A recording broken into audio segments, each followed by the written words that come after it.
నమస్కారం friends. So నేను పెట్టిన టైటిల్ ప్రకారం ఇది ఒక బీసీ ఏమంటారు, బీసీ బిల్లు కానీ బీసీలకు చెందిన జీవో కానీ ఇది ఏది స్థానిక సంస్థల కోసమే. ఇది అర్థమైందా?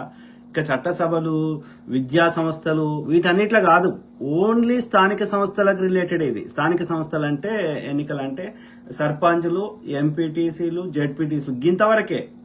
ఆ కింది స్థాయికే ఇంత అడ్డుపడుతున్నారు. ఓకే, విద్యా సంస్థల బీపీ మండల్ ఆ మండల్ కమిషన్ ద్వారా ఆ 27%కే వాళ్ళు ఎంత గొడవ చేసిండ్రు, ఎన్ని ఇబ్బందులు పెట్టిండ్రు. ఇక తర్వాత ఆ యొక్క ఇది అద్వానీ మోడీ కలిసి ఒక ఇది దొంగ బీసీ అయినటువంటి మోడీ ఒక మోద్గాచి కులానికి చెందిన గానుగ ద్వారా తీసిన నూనె అమ్ముకునే వ్యాపార కులానికి చెందిన బనియా మోడీ బీసీ అని దొంగ లెక్కలు పెట్టుకొని కథలు పడుతూ, ఓకే, సో అట్లా దేశమంతా రథయాత్ర స్టార్ట్ చేసి బీసీ బిల్లు పాస్ కాకుండా చేసారు అప్పుడు. ఓకే, ఇప్పుడు కూడా ఇది బీసీ చూడండి మీరు ఎంత ఇది చేస్తున్నారు. 50% జనరల్ కేటగిరీ అంటారు, 50% దాటొద్దు అంటారు. మరి 50% దాటొద్దు అన్నప్పుడు ఈడబ్ల్యూఎస్ కింద 10% దాటింది కదా. ఈడబ్ల్యూఎస్ ఎవరు అడిగినరు? సంవత్సరానికి 12 లక్షలు అంటే నెలకు ₹1,00,000 సంపాదించేటువంటి అగ్రకులం వాడు పేదవాడంట.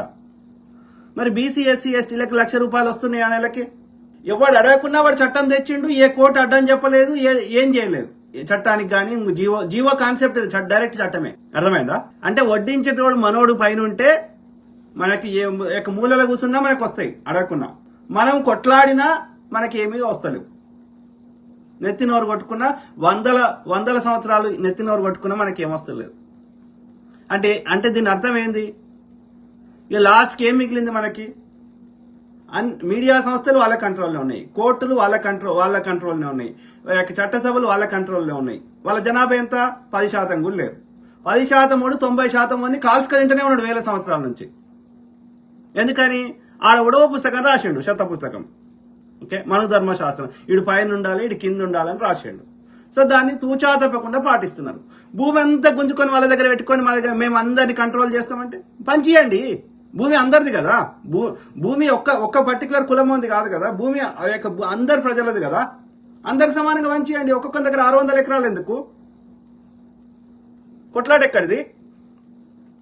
అంటే ఎంత దుర్మార్గులు ఆలోచించాల్సిన అవసరం ఇక్కడ ఉన్నది. ఓకే, కాబట్టి మనకి ఆ అంబేద్కర్ గారికి ఎస్పెషల్లీ దళిత్ ఎస్సీ ఎస్టీలు అంబేద్కర్ గారికి రోజు పూజ చేసినా తప్పులేదు.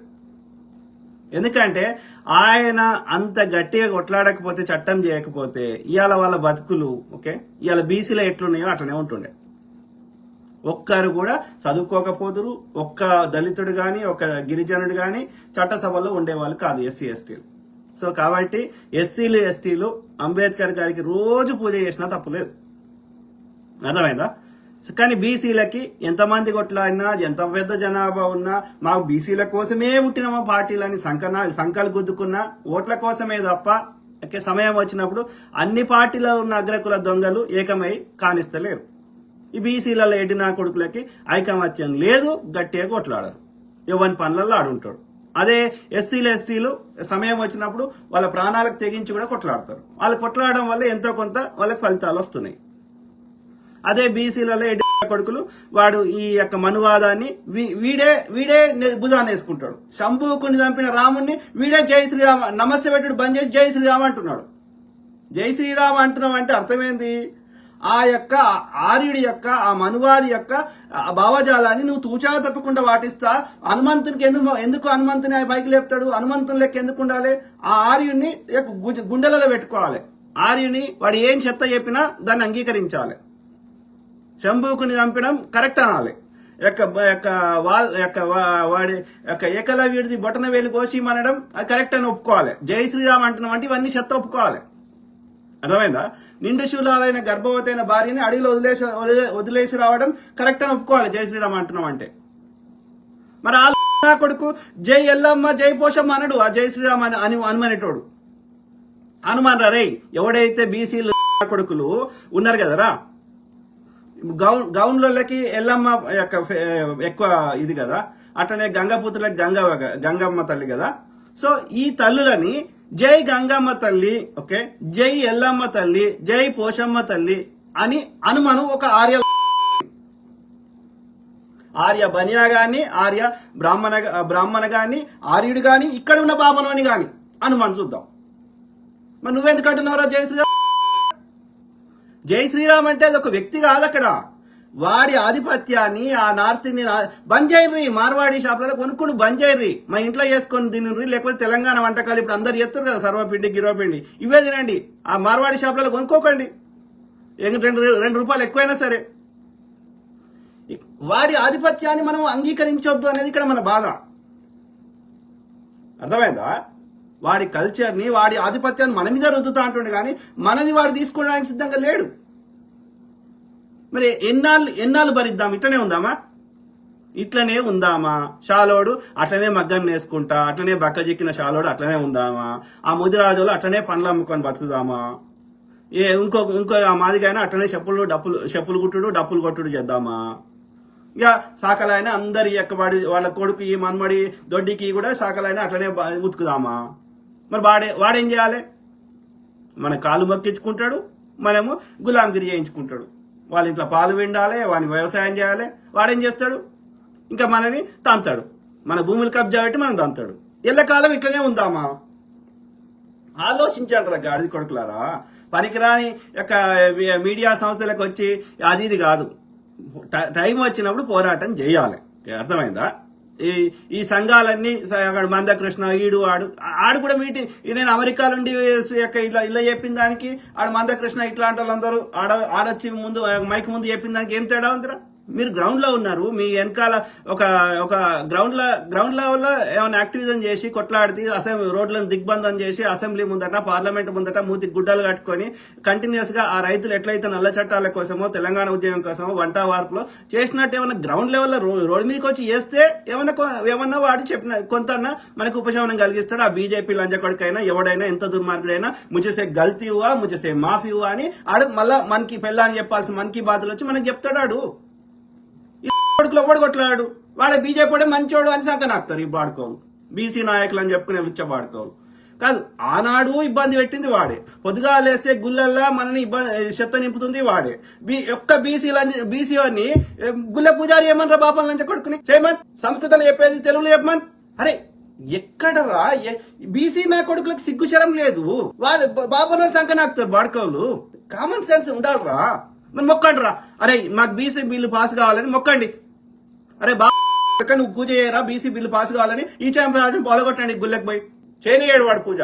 వాడు ఒక సిస్టమేటిక్ గా మన మీద ఆధిపత్యం చేస్తున్నాడు, మనని కావాలని నాశనం చేస్తున్నాడు అనేది గ్రహించలేని బీసీ ముండ కొడుకులు వాడు ఒక్క బీజేపీ నాయకుడి యొక్క ఆర్యబాబన్ అనే పిల్లలు మంచిగా ముస్లింలతోటి వ్యాపారాలు చేస్తున్నారు, విదేశాలు ఉంటున్నారు, అన్ని లగ్జరీ అనుభవిస్తున్నారు. ఎవరి రోడ్ల మీదకి వచ్చి జంబి కత్తులు పెట్టుకొని చచ్చిపోతుంది, చంపుతుంది, సస్తుంది, జైల్లోకి పోతుంది. మళ్ళీ బీసీ ముండ కొడుకులే. సిగ్గుశరం లేదురా? ఆ బాపనోడు నిన్ను వాడుకుంటాడని గమనించలేవురా? ఆలోచించండి. ఇప్పుడు కాంగ్రెస్ వాడు రాహుల్ గాంధీ ఆయన ఒక చిత్తశుద్ధితోటి ఇది అన్యాయం జరుగుతుందని ఆయన బీసీ వాదన, రాజ్యాంగ పరిరక్షణ మీద కొట్లాడి వాడిని 400 సీట్లు రాకుండా చేసేసి, రాజ్యాంగాన్ని మార్చకుండా చేసేసి, ప్రతి రాష్ట్రంలో బీసీలకి బిల్లు పాస్ కావాలని బీసీ లెక్కలు ఆ యొక్క రెడ్డి వాళ్ళు ఉన్నప్పటికీ వాళ్ళకి నచ్చకపోయినా రాహుల్ గాంధీ ఇనిషియేటివ్ వల్ల, కాంగ్రెస్ కున్న ఐడియాలజీ వల్ల, అప్పుడు పివి నరసింహారావుకి నచ్చకపోయినా ఇందిరాగాంధీ తెచ్చిన చట్టం వల్ల భూములు వంచేయాల్సి వచ్చింది. అట్లా అనేకం ఎన్ని కుట్రలు ఇక్కడ లోకల్ ఉన్న వాళ్ళు చేసినా కాంగ్రెస్ కి ఒక జాతీయ విధానం ఉంది కాబట్టి సో బీసీ కులగణన చేయడం జరిగింది. అట్లనే ఆ యొక్క బిల్లు పెడితే గవర్నర్ పంపిస్తే, అసెంబ్లీలో పాస్ చేసి బిల్లు పంపిస్తే ఆ గవర్నర్ వాడు బీజేపీ సంఘ నాకేటోడు, వాని వెనకాల బీజేపీ బీఆర్ఎస్ కలిసి ఆ గవర్నర్ సంతకం పెడతలేడు.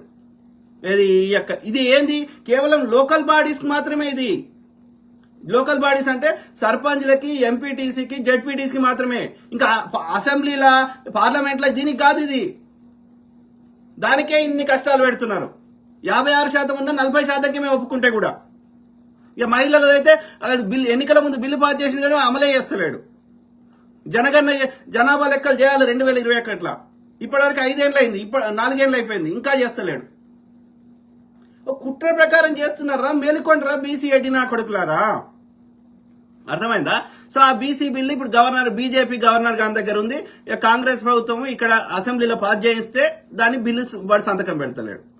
బిల్లు సంతకం పెడతలేడని జీవో తెస్తే ఆ జీవో బీఆర్ఎస్ బీజేపీ కలిసి మళ్ళీ ఆ జడ్జిలో ఉంటాడు, మళ్ళీ బాపనోడే ఉంటాడు. దాన్ని సుప్రీంకోర్టులో పాస్ అయినాక మళ్ళీ హైకోర్టులో పాస్ అయినాక కింది కోర్టు తీర్పు ఎట్లా వర్తిస్తుందిరా? హైకోర్టు కంటే సుప్రీంకోర్టు పెద్దది. సుప్రీంకోర్టులో ఫేవర్ గా తీర్పు వచ్చినాక హైకోర్టు ఎందుకు వెళ్తుంది కదా? హైకోర్టు ఇచ్చినాక హైకోర్టు మళ్ళీ రివర్స్ లో తీర్పు ఇవ్వడానికి మనకి ఏం అధికారం ఉంది కదా? మాకు హైకోర్టు తీర్పు ఇచ్చినంత ఇందులో మేము చేసేది ఏం లేదని కేసు కొట్టేయాలి. మరి ఈ హైకోర్టు న్యాయవాదులకు తెలియలేదా? జడ్జికి తెలియలేదా? కాబట్టి మీ తోలు తీస్తాం. రేవంత్ రెడ్డి అయినా బట్టి అయినా ఎవరైనా సరే ఆడ హైకోర్టు తీర్పు ఇచ్చినాక సుప్రీంకోర్టు తీర్పు ఇచ్చినాక కింది కోర్టు ఎట్లా చెల్లుతుంది?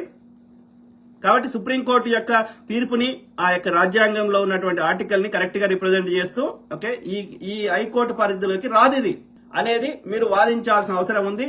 దాంతో పాటు ఈ చట్టం గవర్నర్ సంతకం పెట్టడానికి రాజ్భవన్ ముందు పోయి పెద్ద లెవెల్ బీసీ ముండ కొడుకులు ధర్నాలు చేయండి. వాడు సంతకం పెట్టేదాకా వదలకండి. అర్థమైందా? అది తెలివి. కాంగ్రెస్ చేసే ప్రయత్నం చేస్తుంటే అడ్డుపడుతుంది ఒకట్రా బీజేపీ బీఆర్ఎస్ వాడే కదా.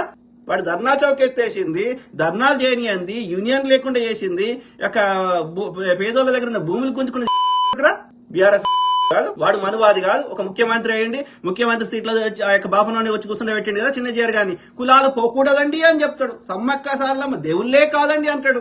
మరి నీ రాముడు దేవుడారా? వాడు రాసిన పుస్తకం కూడా చెప్పలే రాముడు దేవుడు అని కదా.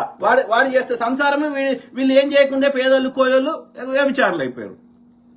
అంటే ఒక సిస్టమేటిక్ గా సంపద, పేరు, ప్రతిష్ట, అధికారము, అన్ని భూములు అన్ని మా జీలోనే ఉండాలి. ఇది 10% లేని 90% మీద అనాది నుంచి నాశనం చేస్తుంటే మేము అనుభవించాలి. ఇదే కరెక్ట్. మా బ్రహ్మ ముక్కులకెళ్ళి వాడి దొడ్డికి మా మీద వేసినా గానీ మేము తీసుకోవాలి. అబ్బాయి ఎంత అమృతం లేకుందా నాలే. ఇది ఏళ్ల తరబడి నుంచి జరుగుతుంది. ఆలోచించాను రా బీసీ ముండా కొడుకులారా కదా. వీనికి శాఖలోనికి వాడికి బట్టలు దొడ్డి బట్టలు ఉతికితే ఏమనిపించదు. వాడిని ఉతుకుమని పాపనోని ఈ దళిత స్త్రీని అందరి ముందట దేవుని లగ్గం చేసినా అని అందరి దగ్గర వండ పెడితే దేవదాసి చేస్తే ఏం కాదు, జోగిని చేస్తే పాపం దాన్ని చేయమని. అరే మనకు ఆత్మగౌరవం ఉండాలి కదా.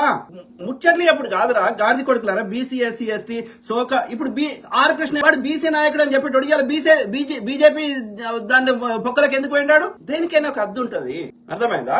దిస్ ఇస్ నాట్ ద వే. అక్కడ బీజేపీ పాలిత రాష్ట్రాలు అట్లనే చేస్తారు, ఏపీలో అట్లనే చేస్తారు. ఏపీలో జనాలు మరి ఎందుకు ఆ చైతన్యం చచ్చిపోయిందో నాకు అర్థం కాదు. ఇదే పెళ్ళాన్ని చూడాలని దేశాన్ని ఏం పరిపాలిస్తానని ఇదే చంద్రబాబు లుచ్చన్న కొడుకు ఇలా మోడీ అంత గొప్ప నాయకులు లేడని వాని సంకనాక్తుండు విన అధికారం కోసం. Very unfortunate. ఓకే, కాబట్టి ఇప్పటికైనా దిస్ ఈస్ ద నిన్న చూడు జడ్జి మీద వాడు చెప్పు విసిరేస్తాడు. సుప్రీంకోర్టు జడ్జి మీదనే నువ్వు విసిరేసినాక ఇక ఎవరికి రక్షణ ఉంది? ఈ దేశంలో సామాన్యులకు పరిస్థితి ఏంది? అది వాళ్ళ కోర్టు పరిధిలోకి రాదురా ఆ కేసు అంటే అయినా సరే నీకు అనుకూలంగా తీర్పు ఇవ్వమంటే వాళ్ళ పరిధిలోకి రాని దాన్ని వాళ్ళకేం సంబంధం? ఆ పురావస్తు శాఖ ఐడెంటిఫై చేయాలి అది ఎవరిది విగ్రహం అనేది. కోర్టు ఎట్లా చెప్తుందిరా? కోర్టుకి ఏం తెలుసు ఆడ ఏముందనేది? ఆ విగ్రహం తలకాయ ఎవరిది అనేది కోర్టుకి ఎట్లా తెలుస్తుంది? కాబట్టి పురావస్తు శాఖ ఇన్వెస్టిగేషన్ చేయాలి.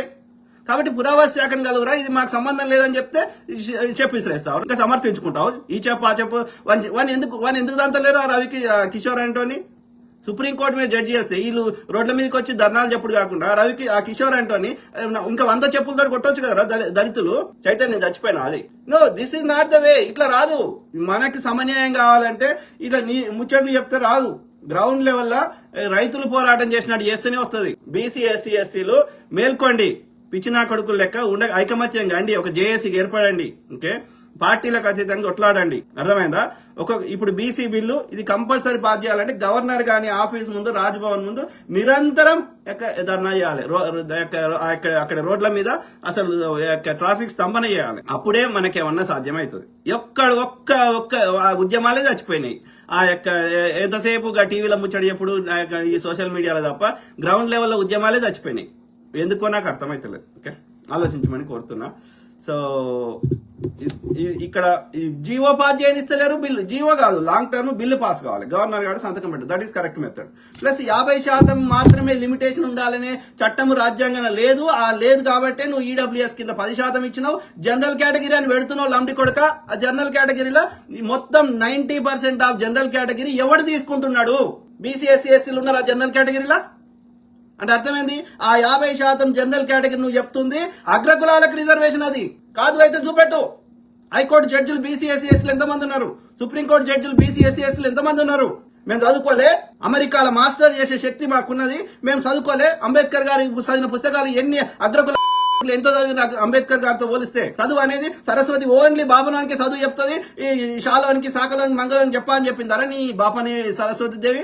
ఎక్కడ్రా అంబేద్కర్ గారికి ఉన్న నాలెడ్జ్, అంబేద్కర్ గారు రాసిన పుస్తకాలు అది అర్థం చేసుకునే తెలివి కూడా నీ చాగంటి లంబడి కొడుకు లేదు. చిన్న చేరగానికి ఆయన రాసిన పుస్తకంలో ఒక అక్షరం కూడా అర్థం చేసుకునే స్థాయి లేదు. మరి ఆ దళితునికి అంత నాలెడ్జ్ మీ బాపన సరస్వతి ఇచ్చిందారా? అంటే నాలెడ్జ్ కి ఈ కులమానికే నాలెడ్జ్ ఉంటది, ఈ కులమానికి ఉంటదని ఉండదు. చదువుకుంటే ఎవరికైనా వస్తుంది. అమ్మ యోనిలకెళ్ళి ఒక శుక్రకణము అండం కలిస్తే ఆ యొక్క జీవం ఏర్పడుతుంది. నా కులము నా మీద ఉంటే, నా పుట్టినప్పుడు నా కాలు ఉన్నట్టు చేయి ఉన్నట్టు నా కులం పేరు రాసి నేను పుట్టుకున్నటువంటి, నాకు చేయి మీదనో నా పిర్ర మీదనో ఎక్కడనో చోట వీడు పద్మశాలి, వీడు ఇంకో కులం అని రాసి ఉంటుంది. లేదు అంటే ప్రకృతి నీకు నాకు డిఫరెన్షియేట్ చేస్తే లేదు. అందరిని ఒకటే తిరిగి ఉట్టించింది, అందరి మీద ఎండ కొడుతుంది, అందరి మీద వాన కొడుతుంది, అందరు చచ్చిపోతారు, అన్ని ఈక్వలే ఉన్నాయి ప్రకృతి పరంగా. అన్నప్పుడు నువ్వు ఓడరా గోడలు కట్టడానికి ఒక బాపన్ కులపోని తీసుకుపోయి, బాపన్ కులంలో పుట్టిన దాన్నో వాన్నో తీసుకుపోయి ఒక దళితుల ఇంట్లో పెంచితే వాళ్ళకి ఎట్లా తెలుస్తారని నీ బాపన కులం అని? అంటే ఈ గోడలని నువ్వు కట్టిన నీ ఆధిపత్యం కోసం ఆలోచించాడు మిత్రులారా. వీ హ్యావ్ టు గ్రౌండ్ లెవెల్లో పోరాటం చేయకుండా మనం ఏది సాధించలేము. ఒక గుండొక్క దగ్గర ఉంటే, రోగమో దగ్గర ఉంటే మందు ఇంకో దగ్గర పెడతారు. కాంగ్రెస్ తిడితే ఏమవుతారా? వాడు బిల్లు బీసీ ఇప్పుడు వాడు మోడీ గాడు జనాభా లెక్కలు చేస్తలేడు, కులగన్న లెక్కలు చేస్తలేడు. 2011 నుంచి ఇప్పటి వరకు చేయలేదు. అప్పుడు ఇబ్బంది పెట్టిండు, ఇప్పుడు ఇబ్బంది పెడుతుండు. పొద్దుగా లేస్తే మన చర్చ అంతా మతం చుట్టూ తిప్పుతున్నాడు. మన డే టు డే ప్రజా సమస్యలు తీరుస్తలేడు. ఓకే, ధరలు పెరిగినంత ఆదాయం పెరగలేదు. అన్ని రకాలుగా మనం నాశనం చేస్తున్నాడు. ఓకే, ఇంకా ఆ నాశనం చేసింది గొప్పతనం చెప్పుకుంటున్నాడు. సమస్య ఒక దగ్గర ఉంటే ఇంకో దగ్గర ఇప్పుడు కాంగ్రెస్ ఏం చేయమంటావు? కాంగ్రెస్ జనగణన చేసింది, బీసీ బిల్లు పాస్ చేయించింది. ఆ బిల్లుని చట్టంగా చేయడానికి వాడు గవర్నర్ గారు సంతకం పెట్టమని వాళ్ళ దగ్గర పంపితే 6 నెలలైనా వాడు సంతకం పెడతలేడు. మరి వాడు సంతకం పెడితే చట్టం అవుతుంది, అమలు అవుతుంది. జీవో కూడా అవసరం లేదు. వాడు బీజేపీ బీఆర్ఎస్ కలిసి పెట్టనిస్తలేదు. మరి అంటే వంతడు కొట్లాడాలి, బీజేపీ ఆఫీస్ ముందు పోవాలి, బీఆర్ఎస్ ఆఫీస్ ముందు పోవాలి, పొట్టు కొట్లాడాలి. ఈ యొక్క ఈడబ్ల్యూఎస్ కాంగ్రెస్ ప్రభుత్వము హైకోర్టులో ఈ యొక్క ఈడబ్ల్యూఎస్ కి ఇచ్చినప్పుడు లేని సమస్య ఇప్పుడు ఎందుకు వస్తున్నది రాయ్య? రాజ్యాంగంలో ఎక్కడ కూడా ఆ 50% క్యాప్ లేదు కాబట్టి, ఆ యొక్క సుప్రీంకోర్టే తీర్పు ఇచ్చింది కాబట్టి, సుప్రీంకోర్టు కంటే హైకోర్టు పెద్దది కాదు కాబట్టి, హైకోర్టు తీర్పు ఇచ్చినాక కింది కోర్టులో ఆ కేసు ఎందుకు ఉంటది, ఆ కేసును విచారించాల్సిన అవసరమే లేదు అని సరే మంచి న్యాయవాదిని పెట్టి అక్కడ కొట్లాడాలి హైకోర్టు. వీడు సరిగ్గా హైకోర్టులో కొట్లాడి ఆ కేసు కొట్టేపించడానికి వీడు కాంగ్రెస్ వాడు మంచి అటార్నీని పెట్టుకొని, అటార్నీ జనరల్ గానీ అటార్నీని పెట్టుకొని వీడు అక్కడ కేసును వాదించాలి. ఓకే, ఇది హైకోర్టు లెవెల్లో. ఈ బీసీ బిల్లు సంతకం పెట్టమని ఆ బీజేపీ బీఆర్ఎస్ ఆఫీసుల ముందు, అట్లనే గవర్నర్ ఆఫీస్ ముందు, రాజ్భవన్ ముందు పోయి యుద్ధం చేయాలి. అప్పుడే అది లోకల్ బాడీస్ మాత్రమే. ఇది ఇంకా అసెంబ్లీలో పార్లమెంట్ లో వచ్చేవరకు ఇంకెన్ని గొడవలు అవుతాయో, విద్యా సంస్థలలో ఉద్యోగాల్లో వచ్చేవరకు ఇంకెంత గొడవలు అవుతాయి. 40%కి ఇది కేవలం పనికిరాని వాటి గురించి ఇంత గొడవలు అవుతుందంటే ఇక యాక్చువల్ దాంట్లోకి వచ్చేవరకు ఇంకేని యుద్ధాలు అవుతాయో. ఇక చేయాలి, తప్పదు. మన ట్యాక్సీలు కట్టేటప్పుడు ఎవడు అన్నాడు, అరే మీరు ఇంతమంది ఉన్నారు బీసీలు, మీరు ఎక్కువ ట్యాక్సీలు కడుతున్నారు, మేము తక్కువ ట్యాక్సీలు కడుతున్నాం ఎవడు అన్నాడు? మా మొద్దు పనులన్నీ మీరే చేస్తున్నారు ఎవడు అన్నాడు? కష్టపడేటప్పుడు శ్రమ దోపిడీ జరుగుతుంటే మీ శ్రమ అంతా మేము దోసుకుంటున్నాం అని ఎవడన్నాడు? ఈ భూములు అందరు చెందాలి, మా ఒక్కరి దగ్గర నేను భూములు ఉంచుకున్నాం అని ఎవడన్నాడు? కానీ మా వాటా మాకు అడిగితే అది దేశద్రోహము, రాజద్రోహము అని చెత్త నింపడం, మీడియాని కంట్రోల్లో పెట్టుకుని. పొద్దుగా లేస్తే ప్రజల్ని ఏమారుస్తా, ఇక ఎడ్డలని చేసి వాళ్ళతోటి పొద్దుగా లేస్తే ఇట్లా బానిసం చేస్తా అంటే ఎన్నాళ్ళు చూస్తాము? రాజేందర్ రెడ్డి సింగసాని గాడ్సే దేశం మీద ప్రేమతోనే గాంధీ గారిని చంపిన అంటున్నాడు. ఎట్లా బ్రదర్, ఎట్లా? గాంధీ గారు ఎన్ని కొట్లాడిండు దేశం కోసం. గాంధీ గారు కొట్లాడకపోతే కాంగ్రెస్ అనేది మేధావుల సంస్థగా మాత్రమే ఉండేది. గాంధీగా 1885లో కాంగ్రెస్ స్థాపిస్తే 1915 అంటే దాదాపు 30 ఏళ్ళు అది మేధావులు సంవత్సరం ముచ్చట పెట్టుకునే సంస్థగా ఉండే కాంగ్రెస్ అనేది తప్ప గ్రౌండ్ లెవెల్లో స్వరాజ్య ప్రజలు కూడా బ్రిటిష్ వాడు తెచ్చిన అనేక దోపిడీ చట్టాలకి వీళ్ళని బానిసలుగా చేసుకుని దోపిడీ చేస్తుంటే బానిసత్వానికి అలవాటు పడ్డటువంటి భారతీయులకి ఈ బానిసత్వం నుంచి బయటకు రావడానికి ఒక స్వతంత్రం ఎందుకు కావాలనో నరనరాన జీర్ణించేటట్టు అర్థమయ్యేటట్టు చెప్పిన మహనీయుడు మహాత్మా గాంధీ గారు. ఆయన అట్లా చేస్తుంటే ఇవాళ గాంధీ గారి మీద బురద బీజేపీ ఆర్ఎస్ఎస్ ఆయన ఇన్స్పిరేషన్ తీసుకునే భగత్ సింగ్ గారు ఆయన చిన్న పిల్లగాడిగా ఉన్నప్పుడు గాంధీ గారి స్పీచ్లు విని ఆయన స్వతంత్రం కావాలని ఆయన ఎంచుకున్నది విప్లవ పంతా ఎంచుకున్నాడు. కానీ బట్ ఇంటెన్షన్ సేమ్. ఈయన అహింసా మార్గాన్ని ఎంచుకున్నాడు. ఈయన వచ్చిన నేపథ్యము ఈ బ్రిటిష్ అవుతాడు, మనం హింసా మార్గంలో కొట్లాడితే మనం చంపేస్తాడు, ఇంత గెలవలేం కాబట్టి ఆయన అహింసా మార్గాన్ని ఎంచుకున్నాడు. ఈయన యంగ్స్టర్ కాబట్టి, ఉడుకు రక్తం కాబట్టి, ఈయనకి ఏమంటారు అంత ఆవేశం ఎక్కువ ఉంది కాబట్టి ఆయన విప్లవ పంతాన్ని ఎంచుకున్నాడు. But he failed. His intention is good, we appreciate him for his intention, Bhagat Singh గారు. బట్ ఆయన ఎంచుకున్న మార్గం ఫెయిల్ అయింది. Same thing with Kittur Chennamma, అట్లనే అల్లూరి సీతారామరాజు, ఇంకా అనేక మంది విప్లవ పంతాన్ని ఎంచుకున్న వాళ్ళందరినీ వాడు చంపేసిండు. ఎందుకంటే వాడి బ్రిటిష్ వాడి చట్టాల ప్రకారం హింస చేయడం నేరం కాబట్టి. సింపుల్. సో కాబట్టి గాంధీ గారు ఆయన ఎన్నో పోరాటాలు చేస్తే బ్రిటిష్ వాడికి నచ్చకపోయినా, ఎంత నియంతైనా వాడు అనేక చట్టాలు తెచ్చి మనకి కొంచెం వెసులుబాటు ఇచ్చిండు, పరిపాలనలో భాగస్వామ్యం చేసిండు, ఎన్నికలు పెట్టిండు, మనం ఊపిరి పీల్చుకోగలిగినాం. కాబట్టి వీ షుడ్ అప్రిషియేట్ హిమ్ మహానీయుని. ఆయన ఎన్నేళ్ళు హంగర్ స్ట్రైక్ చేసిండు, ఎన్నేళ్ళు జైలు జీవితం గడిపిండు, ఎన్ని పాదయాత్రలు చేసిండు, ఏం చేసిండ్రో చెప్పండి. నేను వీడియోలతో సహా చూపెడితే మహాత్మా గాంధీ గారు చేసినాయి. ఎవరి కోసం చేసిండ్రా? ఆయన ఏమన్నా 4 పైసలు ఆయన ఇంట్లోకి తీసుకుపోయిండా? ఆయన భార్యతోటి శృంగారం చేసిండా? ఏం చేసిండు? ఏకవస్త్రంతో ఎండానక, సలనక, వాననక, రోగాలనక అన్ని రోగాలు భరిస్తూ దేశ ప్రజల కోసం నిరంతరం పోరాటం చేసిన మహనీయుని మీద బురదలడితే ఏమనాలి మిమ్మల్ని? అంటే మీరు అమ్మ పాలు తాగి అమ్మా నీ పాలు చక్కగా లేవే అని రొమ్ము గుద్దిన బీజేపీ ఆర్ఎస్. భరతమాత అని ఇంత పెద్ద ఇది పెడుతున్నారు. భరతమాత కాన్సెప్ట్ స్టార్ట్ చేసిందే బెంగాల్ ను విభజిస్తే ఆ యొక్క లార్డ్ కర్జన్ అంటాడు 1905లో. అప్పుడు ఈ ఉద్యమంలో పాల్గొనాలి హిందువులు అని చెప్పి హిందుత్వం ఏమంటారు ఈ భరతమాత కాన్సెప్ట్ దుర్గాదేవి, కాళికాదేవి అని చెప్పి ఇట్లా చేస్తున్న హిందువులు ఈ స్వతంత్ర ఉద్యమంలో పాల్గొంటారేమోనని కాంగ్రెస్ లో ఉన్నటువంటి అతివాదులు, జాతీయవాదులు స్టార్ట్ చేసిన కాన్సెప్ట్ ఈ భరతమాత కాన్సెప్ట్. అర్థమైందా?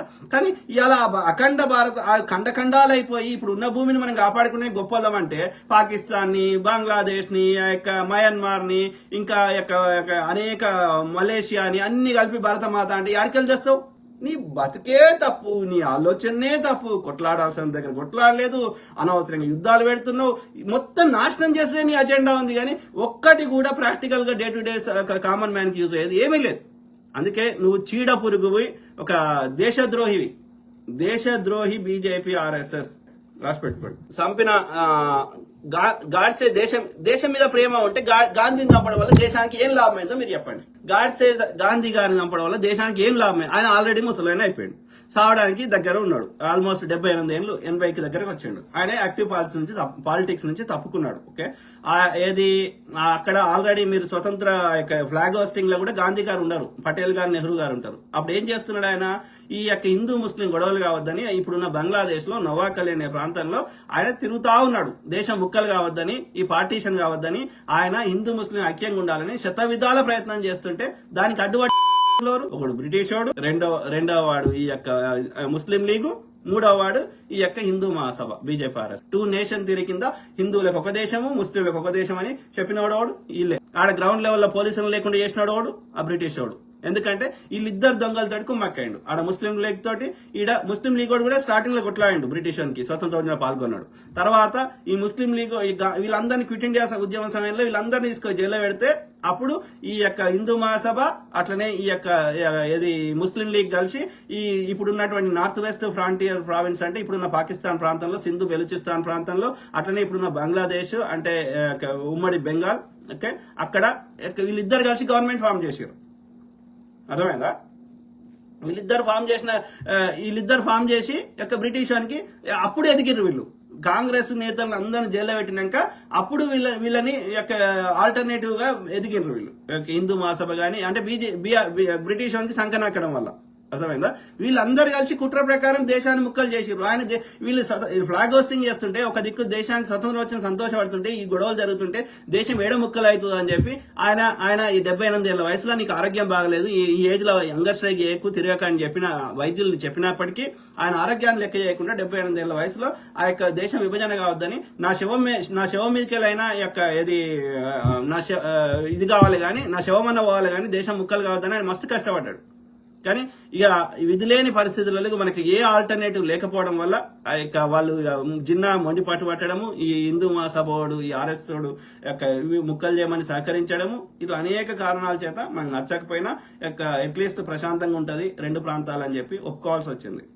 సో ఎక్కడ వాడు ఒక స్వతంత్ర ఉద్యమంలో పాల్గొనోడు, దేశాన్ని ముక్కలు చేయమన్నోడు వాడు ఇలా దేశభక్తుడు అంటే ఆయన చచ్చిపోయేదాకా కష్టపడి దేశం కోసం ఈ యొక్క మొదటి దేశం స్వతంత్ర భారతంలోని మొదటి తీవ్రవాది అయినటువంటి ఆర్ఎస్ఎస్ వాళ్ళు ఇలా గాంధీని చంపి వీధుల్లో స్వీట్లు పంచుకున్నారు. అర్థమైందా? ఆ కేసు ముస్లిం లెక్క సుంతి చేయించుకొని టోపీ పెట్టుకొని వాళ్ళు అది థర్డ్ అటెంప్ట్ గాంధీని చంపేది. అది అంతకుముందు 2 అటెంప్ట్ ఫెయిల్ అయినాయి. వాళ్ళు అన్ననే చెప్పిండు గోపాల్ గాడ్సే బతికే ఉండే చాలా 7 నిందితుల్లో సావర్కర్ కూడా ఒకడు. కాకపోతే వాడు వెనక్కి నడిపించింది కాబట్టి కరెక్ట్ ఆధారం లేదని వాడిని తర్వాత తొలగించారు. వాళ్ళకి ఆడు కోర్టులో ఉంటే ఎన్నోసార్లు కలిసి వచ్చింది సావర్కర్. వాళ్ళు ఇవాళ దేశభక్తులు అంటే భరతమాత నెత్తినోరు కొట్టుకుని ఏడుస్తుంది. నేను ఒకటే గమనించిన, బీజేపీ ఈ బ్రాహ్మణులకి ఈ ప్రాపగండ చేయడము అంటే దుష్ప్రచారం చేయడంలో వాళ్ళకి ఒక నైపుణ్యం ఉంది. ఎందుకంటే ఈ గుళ్ళను చేలో పెట్టుకొని చెత్త నింపుతున్నారు. అట్లనే ఇప్పుడు ఈ వాట్సాప్ యూనివర్సిటీ ఓకే, ఈ దానికి తోడు కొంతమంది యూట్యూబ్లలో చెత్త ఈ మనువాద పొద్దుగాలేస్తే ఫేక్ పొద్దుగాలేస్తే గాంధీ గారి మీద, నెహ్రూ గారి మీద, కాంగ్రెస్ మీద, జాతీయవాదుల మీద, అంబేద్కర్ గారి మీద, పెరియార్ రామస్వామి గారి మీద, అందరి మీద, పూలే గారి మీద బురద తగ్గుతుంది. ఇక పొద్దుగాలేస్తే ఆ ప్రాపగండ సినిమాలు ఎందుకు వస్తున్నాయి అంటే బ్రెయిన్ వాష్ చేయడం, మనందరినీ వాళ్ళ కంట్రోల్ పెట్టుకోవడానికి. బాపనోడు అంధభక్తులు ఆర్ఎస్ఎస్, బీజేపీ, బ్రిటిష్ వాళ్ళు దేశాన్ని దోచుకున్న బ్రిటిష్ వానికి వ్యతిరేకంగా ఒక్క బీజేపీ ఆర్ఎస్ కొట్లాడింది చూపెట్టండి దయచేసి. Simple, let's make it simple. దూద్ కి దూద్, పానీ కి పానీ, అంతే కదా. ట్రాన్స్పరెన్సీ నేను తెస్తా. గాంధీ గారు, నెహ్రూ గారు, పటేల్ గారు, ఇంకో అంబేద్కర్ గారు, ఆయన పంతాలు, ఆయన డిఫరెంట్ ఐడియాలజీ తోటి. సో ఏదైనా వాళ్ళ ఒక సమాజానికి ఏదో ఒక సామాజిక వర్గానికి కానీ దేశానికి కానీ ఎవరికో ఒకరు యూజ్ అయ్యే విధంగా కొట్లాడిన వాళ్ళు వీళ్ళంతా. అట్లా బీజేపీ ఆర్ఎస్ఎస్ వాడు ఒక్కరిని చూపెట్టు ఒక ఐడియాలజీ కోసమో ఒక దేనికోసమో కొట్లాడి అన్నదమ్ముల మధ్య కొట్లాట పెట్టుడు తప్ప, ఓకే, హిందువులని స్వతంత్ర ఉద్యమంలో పాల్గొన్న దానికి పిలుపునిచ్చుడు తప్ప, ఓకే, బ్రిటిష్ ద్వారా అన్ని లాభాలు పొందుడు తప్ప, బ్రిటిష్ కింద అన్ని రాతపూత పనులు ఆర్మీల అన్నిట్లలో వారికి సేవ చేసుడు తప్ప, డే టు డే మన భారతీయులకి ఏదో ఒక సామాజిక వర్గానికి యూజ్ అయ్యేది. కానీ పోనీ హిందువుల కోసం యూజ్ అయ్యేది బీజేపీ ఆర్ఎస్ ఏం చేసిండు నాటి నుంచి నేటికి చెప్పండి. ఈడు ఆర్యుడు, ఈ శూద్రులని అనాదిగా అణిచివేస్తుండు, అనాదిగా చంపేస్తున్నాడు. ఇది వేల సంవత్సరాల నుంచి నడుస్తున్నది ఈ ఆర్య ఆధిపత్యం. సో పొట్టోడు రవ్వడు అంటే రేవంత్ రెడ్డిని అంటున్నాడు. రవ్వడు నీతిమంతుడు అంటావు, వాడు పెద్ద చెక్కగాడు అయితే ఆయనకు బిడ్డ ఎట్లా పుట్టింది? బిడ్డ మనవడు అంటే కాదరా. నేను పద్మశాలి, ఓకే, పద్మశాలి కులం పెట్టుకున్నావు కదా. అరే పద్మశాలోడు సిరిసిల్ల పోదాం పదరా. సిరిశాల బక్కజిక్కిన పద్మశాల కోసం మోడీ లుచ్చనా కొడుకు ఒక చిల్లి గవ్వ ఇచ్చింది చెప్పురా, ఒక ఇల్లు కట్టి ఇచ్చింది చెప్పురా, ఏం చేసిండు చెప్పురా. అరే వంశీకృష్ణ నేత మానేరు పెట్టుకున్నావు కదా. ఆడవడో ఈయన ఇన్నిసార్లు శాలోడు అన్నవాడిని పద్మశాలిని ఇలా పద్మబ్రాహ్మణుడు అంటున్నాడు, వాడిని విశ్వబ్రాహ్మణుడు అంటున్నాడు, ఇంకో బ్రాహ్మణుడు అంటున్నాడు. ఏమొచ్చిందిరా నీకు? నీ బతుకులు ఏం మారినాయి మనువాదంలా? ఎవడు చెప్పిండు ఈ శాలోడు మగ్గం నేయాలని? ఎవడు చెప్పిండు? బాపనోడు ఎందుకు మగ్గం నేయద్దు? వాడు ఎందుకు పూజ చేయాలి? నేను ఎందుకు మగ్గం నేయాలి? చెప్పురా రే. నువ్వు వాని కాలు బాపనోడి కాలు నువ్వెందుకు మొక్కుతారా? వాటిని బాపనోడు నీ కాలు మొక్కమని. సిగ్గుశరం లేనివాడా, ఆత్మగౌరవం లేని చెక్కగాడైతే వానికి పిల్లలు ఎట్లా పుట్టిరి? ఆడు ముఖ్యమంత్రి ఎట్లా? దేశంలో ఉన్న పెద్ద నియోజకవర్గమైన మల్కాజిలో ఆడు ఎట్లా గెలిచే? చెక్కగాడైతే నీ లెక్క ఈడ కామెంట్ పెడతాడు, రాష్ట్ర ముఖ్యమంత్రి కాడు. ఒళ్ళంతా విషయమే, మైక్ ముందుకు వస్తే గొంతు నుండే వస్తుంది. బీసీల కోసం పెద్ద పెద్ద మాటలు. వాడు పెద్ద చెక్కగాడైతే వాడు ఎందుకు కులగన్న చేస్తాడు? ఎందుకు బీసీ బిల్లు పెడతాడు? గవర్నర్ సంతకం పెట్టమంటే ఎందుకు పెడతలేడు? బీజేపీకి చెందినోడు. బీఆర్ఎస్ మరి కేసీఆర్ ఎందుకు చేయలే 10 ఏళ్లలో? 50% క్యాప్ ఎవరికి ఈడబ్ల్యూఎస్ లేని బీసీలకు ఎందుకు వచ్చింది? రాజ్యాంగంలో ఉందా 50% ఉండాలని? ఆ తీర్పు మళ్ళా బాపనోడే కదా. కాదు రా, ఇవాళ ఏం చేయమంటావు? కాదు రావడం చెక్కగాడే, నువ్వు చెప్పింది అనుకుందాం. నేత ఎవరు పెట్టుకున్నావు కదా వాళ్ళగడ. సో ఇప్పుడు ఏం చేయమంటావు రా? బీసీ బిల్లు పాస్ చేసి గవర్నర్ గారి దగ్గర పంపించారు, బీజేపీ వాళ్ళ దగ్గర ఉంది. కాంగ్రెస్ ఏం చేయమంటావు? పెట్టమని మన సంతకం పెట్టమని గొడవ చేయండి గవర్నర్ ఆఫీస్ ముందు పోయి. అరే పోరా రే. వంశీకృష్ణ నేత మనేరు బీజేపీ గవర్నర్ ముందు ఆ రాజ్భవన్ ముందు పోయి గొడవ చేయండి, అయిపోయింది, సమస్య పరిష్కారం అయింది. ఇక్కడ మిగతా బీఆర్ఎస్ ఆఫీస్ ముందు, కాంగ్రెస్ ఆఫీస్ ముందు గొడవ చేయండి. అరే ఏది ఈ యొక్క సుప్రీంకోర్టే తీర్పు ఇచ్చినాక మీరు బీసీ బిల్లు వాడిని సంతకం పెట్టమని గొడవ చేయండి. అట్లనే ఇక్కడ హైకోర్టులో హైకోర్టుకి ఎందుకు వస్తుంది కేసు? సుప్రీంకోర్టు తీర్పు ఇచ్చినాక హైకోర్టు ఏముంటే పైకోర్టు ఇచ్చినా కింది కోర్టుకి ఎందుకు సంబంధం రా? కింది కోర్టులో న్యాయం దొరకకపోతే పైకోర్టు పోతాం, పైకోర్టులో న్యాయం దొరికినాక కింది కోర్టు ఎట్లా వెళ్తుంది? కింది కోర్టు కొట్టేయాలి, వాడు కేసే తీసుకోవద్దు. కాబట్టి అది వాదించమని గొడవ చేయండి. వద్దన్నట్రా ఏం చేయమంటావు మరి? ఈ వాదించడం తప్ప ఇవాళ కాంగ్రెస్ చేతిలో ఏమున్నది ఇక్కడ? దాని విషయాన్ని అర్థం చేసుకోవు, ఎంతసేపు లంగ రాజకీయం చేస్తా అంటావు. ఇది లోకల్ బాడీస్కే ఇంత ఉంటే రేపు అసెంబ్లీకి పార్లమెంట్ లో చట్టసభల్లో మా వాటా మాకు కావాలని ఇంకెంత గొడవ అవుతుందో. వదిలిపెట్టాం నీ గుడినే ఎత్తేస్తాం. మా షాలోని సాకలోని మంగలోని గుళ్ళ పూజారి లేకపోతే ఎవడు గుడికి పోవద్దు. ఆ సంస్కృతంలో కాకుండా తెలుగులో చెప్పాలి. మీ పంతం పడతాం, మమ్మల్ని ఎన్ని ఇబ్బంది పెట్టు, మా ఆర్థిక మూలాలు దెబ్బగొట్టు, కుటుంబ సభ్యుల మధ్యలో గొడవలు పెట్టు, ఎన్నన్న చేయి, నీ అంతం తీసేదాకా వదిలిపెట్టాం పాపం. నీ ఆధిపత్యం సావాల్సిందే. బీసీలు ఎస్సీలు ఎస్టీలు హైకోర్టుల జడ్జిలు ఉండాల్సిందే, చట్టసభలు ఉండాల్సిందే. నువ్వు అమ్మ కడుపులకి ఎట్లా వచ్చినావు, మేము అట్లనే వచ్చినాం, కొట్లాడుతూనే ఉంటాం. అర్థమైందా? నీకు అవగాహన లేదురా. అందుకే నువ్వు ఈ మనువాద దాంట్లో నీ బ్రెయిన్ వాష్ చేయబడ్డది. వంశీకృష్ణ నేత మన్నేరు చెత్తనా కొడక, నువ్వు ఈ మతం పేరు మీద నీ బుద్ధిని, నీ జ్ఞానాన్ని, నీ బ్రెయిన్ ని వాడడం బంద్ చేసినావు. ప్రాక్టికల్ గా ఆలోచించు. మోడీ గారు 2011లో డాక్టర్ మన్మోహన్ సింగ్ ఆలయంలో జనాభా లెక్కలు జరిగితే 2021లో జరగాలి. ఇప్పటికి కరోనా వీక్ కూడా 2 ఏళ్ళు అయింది. ఇప్పటి వరకు ఎందుకు చేస్తలేడు మోడీ?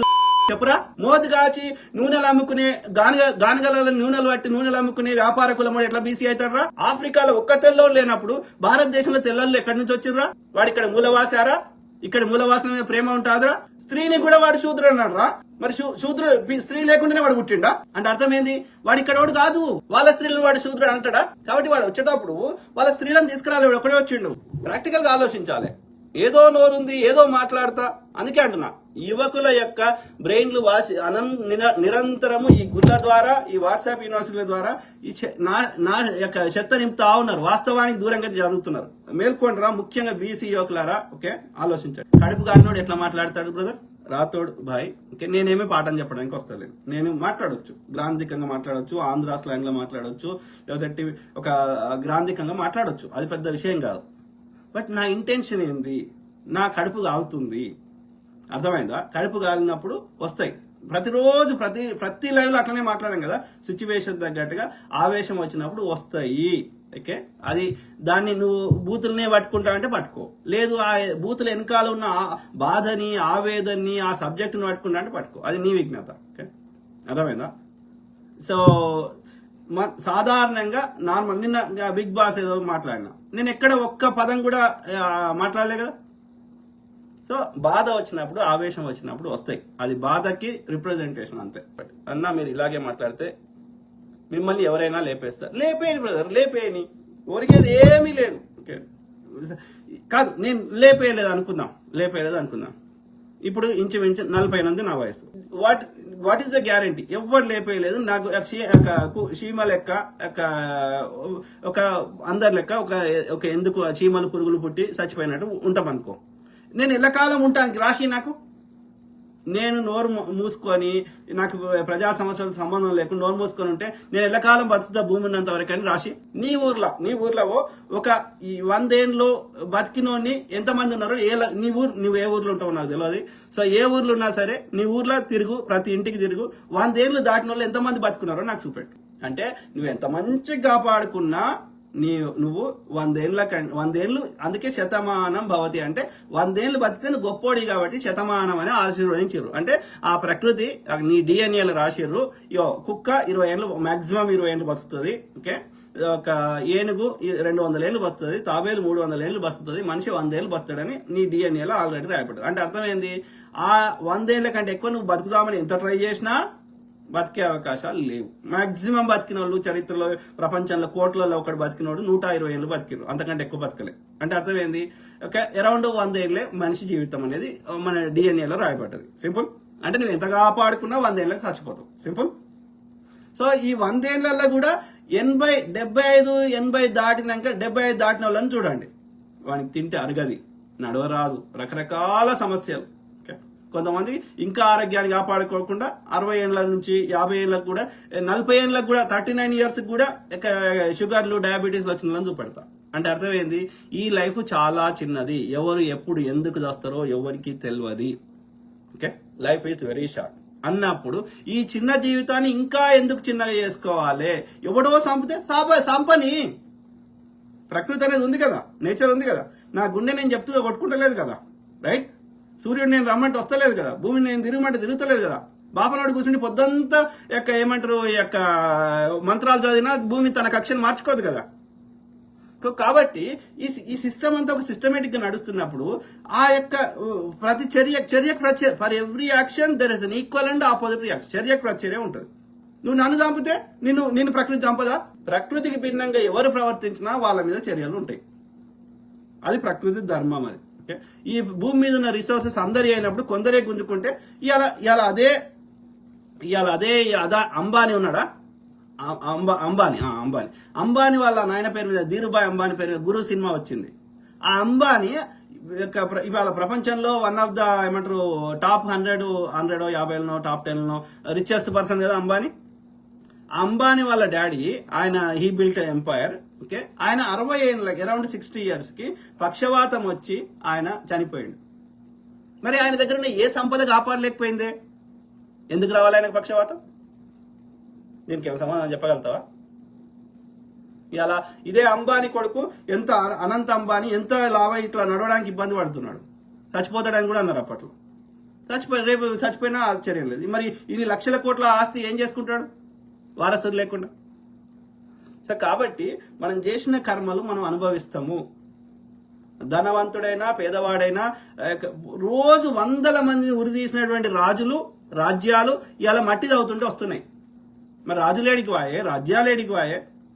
అందుకే చచ్చిపోయినోడికి ఒకటే రాస్తారు, కీర్తి శేషులే. నీ ఆస్తి ఏమన్నా నువ్వు చచ్చిపోయినాక మిగిలింది అంటే కీర్తి మాత్రమే. నువ్వు చచ్చిపోయినాక నీ ఆస్తి కీర్తే. మంచిగా చేస్తే మంచికి స్వకీర్తి, చెడు చేస్తే అపకీర్తి. నీ చచ్చిపోయినాక నిన్ను ఎంతమంది గుర్తు చేసుకుంటారో గదే నీ ఆస్తి. మిగిలిందంతా భూమి మీద నువ్వు పుట్టక ముందు భూమి మీదనే ఉంది. నువ్వు బతుకున్నప్పుడు నీ పేరు మీద రాసుకుంటూ నువ్వు చచ్చిపోయినాక ఎవరికి ఇచ్చేస్తావు. నీకు వంశం అవ్వడు, లేకపోతే అనాథాశ్రమానికి రాసిస్తావు. కాబట్టి ఎప్పుడు చేస్తామో తెలియనప్పుడు ఇంకా దేనికి భయపడాలి? నేను ఎంత కాపాడుకున్నా చచ్చిపోతా. దేనికి భయపడాలి? ఎవ్వరికి భయపడేది లేదు. ఓకే. మార్పు కావాలంటే ఆ తల్లి ప్రసవ వేదన అనుభవిస్తేనే బిడ్డ కొత్త జీవికి జన్మనిస్తగలుగుతుంది. నాకు వద్దు ప్రసవ వేదన అంటే బిడ్డ బయటకు రాదు, కొత్త జీవి రాదు. Same thing. కష్టపడకపోతే మనము ఎవడో భయపెట్టిస్తాడు, ఎవడో చంపుతాడని భయపడితే మార్పు రాదు. మళ్ళా ఎల్లకాలం నేను, నా కొడుకు, నా మన్మడు అందరిగా మగ్గం నేసుకుని కూర్చోవాలి. వాడు అట్లనే రాజ్యం వెళ్తాడు, నేను మగ్గం నేసుకుని కూర్చోవాలి. తోలు తీసుడే అంతే. ఉంటుంటా పోతాం. అమెరికా వెళ్ళి బతుకుతున్న మీరు చాలా అసహ్యంగా ఉంది. తప్పదు బ్రదర్, తప్పదు. మాకు లేదా అసహ్యంగా?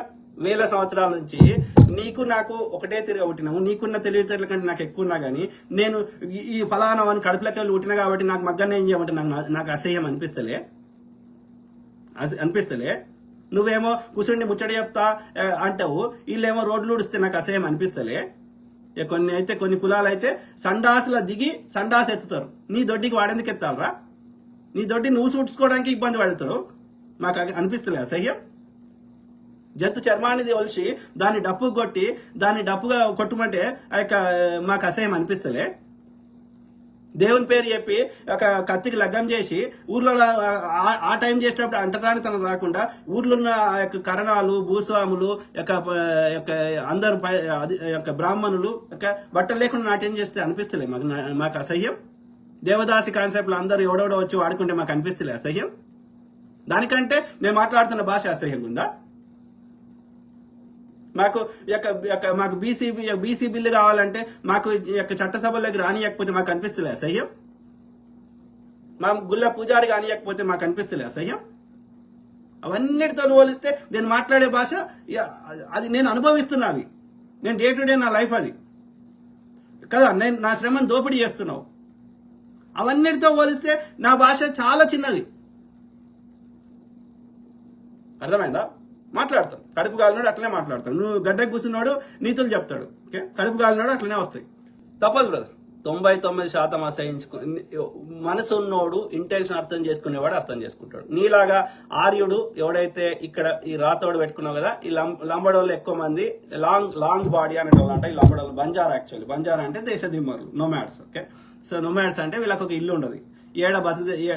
ఉప్పు సంచిలో పెట్టుకొని కచరంలో పెట్టుకొని ఊరు తిరిగి అమ్ముకొని వాళ్ళకి ఈ యొక్క రెంట్ తీసుకొని అఫోర్డ్ చేసే శక్తి ఉండదు కాబట్టి ఊరవతల ఆ కచరాలు ఆపుకొని అట్లా ఉన్నవాళ్ళు వీళ్ళు బంజారాలు అంటారు. ఈ బంజారాలని ఆ బ్రిటిష్ వాడు వచ్చినాక జర పొడుగ్గుండే వరకు వీళ్ళని లాంగ్ బాడీస్ పోయి లంబాడీస్ అయ్యారు.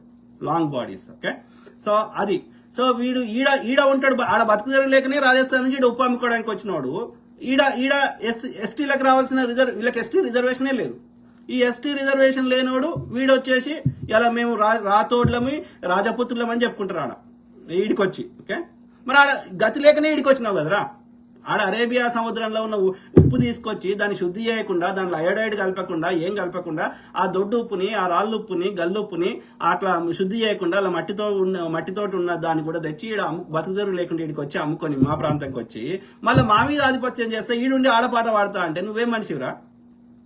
ఆ ఎస్టీ రిజర్వేషన్ ఆమె ఇందిరాగాంధీ ఎన్నికల కోసం వీళ్ళకి ఎస్టీ హోదా కల్పించింది. ఇవాళ ఎస్టీలకు వచ్చే ఆ 7.5% వచ్చేది మొత్తం ఈ లాంగ్ బాడీసే తీసుకుంటున్నారు. మరి ఇలా ఈడ ఉన్న మూలవాసులు అనాది నుంచి ఇక్కడ ఉన్నటువంటి ఎస్టీలకి, ఆ కోయోళ్ళకి, చెంచోళ్ళకి, ఆ యొక్క ఇది మిగతా 40 కమ్యూనిటీలు ఉన్నాయి, వాళ్ళందరూ బతుకులేంది? వాళ్ళకి ఒక్క పదవి రాణిస్తలేరు, ఎస్టీ యొక్క కేటగిరీ కానిస్తలేరు. మళ్ళీ ఈడు ఉంటారు, రాజస్థాన్ యొక్క బీజేపీ సంకనాక్తారు. Very unfortunate. ఈ ఉత్తరాదుల లొల్లి ఎక్కువైంది ఈడ. ఈ లాంగ్ బాడీస్ది, అట్లనే ఆ మార్వాడి, ఈ బడిచోడి పోతేనే గుజరాత్ వాళ్ళది, ఆ యొక్క అఫ్జల్ గంజ్ ఆ ఏరియా పోతేనేమో ఈ మార్వాడి వాళ్ళది. ఇక ఈ మొన్నటిదాకా ఓల్డ్ హైదరాబాద్ లోకల్ ఉండే ఇప్పుడు ఊర్ల మీద పడ్డారు. ఏ ఊర్లకు పోయినా స్వీట్ షాప్ ఉంది, మార్వాడి ఉంది. ఈడ వచ్చి మరి ఈడ వస్తే బతకడానికి వస్తే బతుకు, ఏమన్నా వీకు. ఈడ వ్యాపారాలను సంకనాకిస్తావు, ఈడ ఉన్నటువంటి రాజకీయ వ్యవస్థ, ఈడ బీజేపీ దేవాలని సంకనాకుతావు. నువ్వేం మనిషిరా?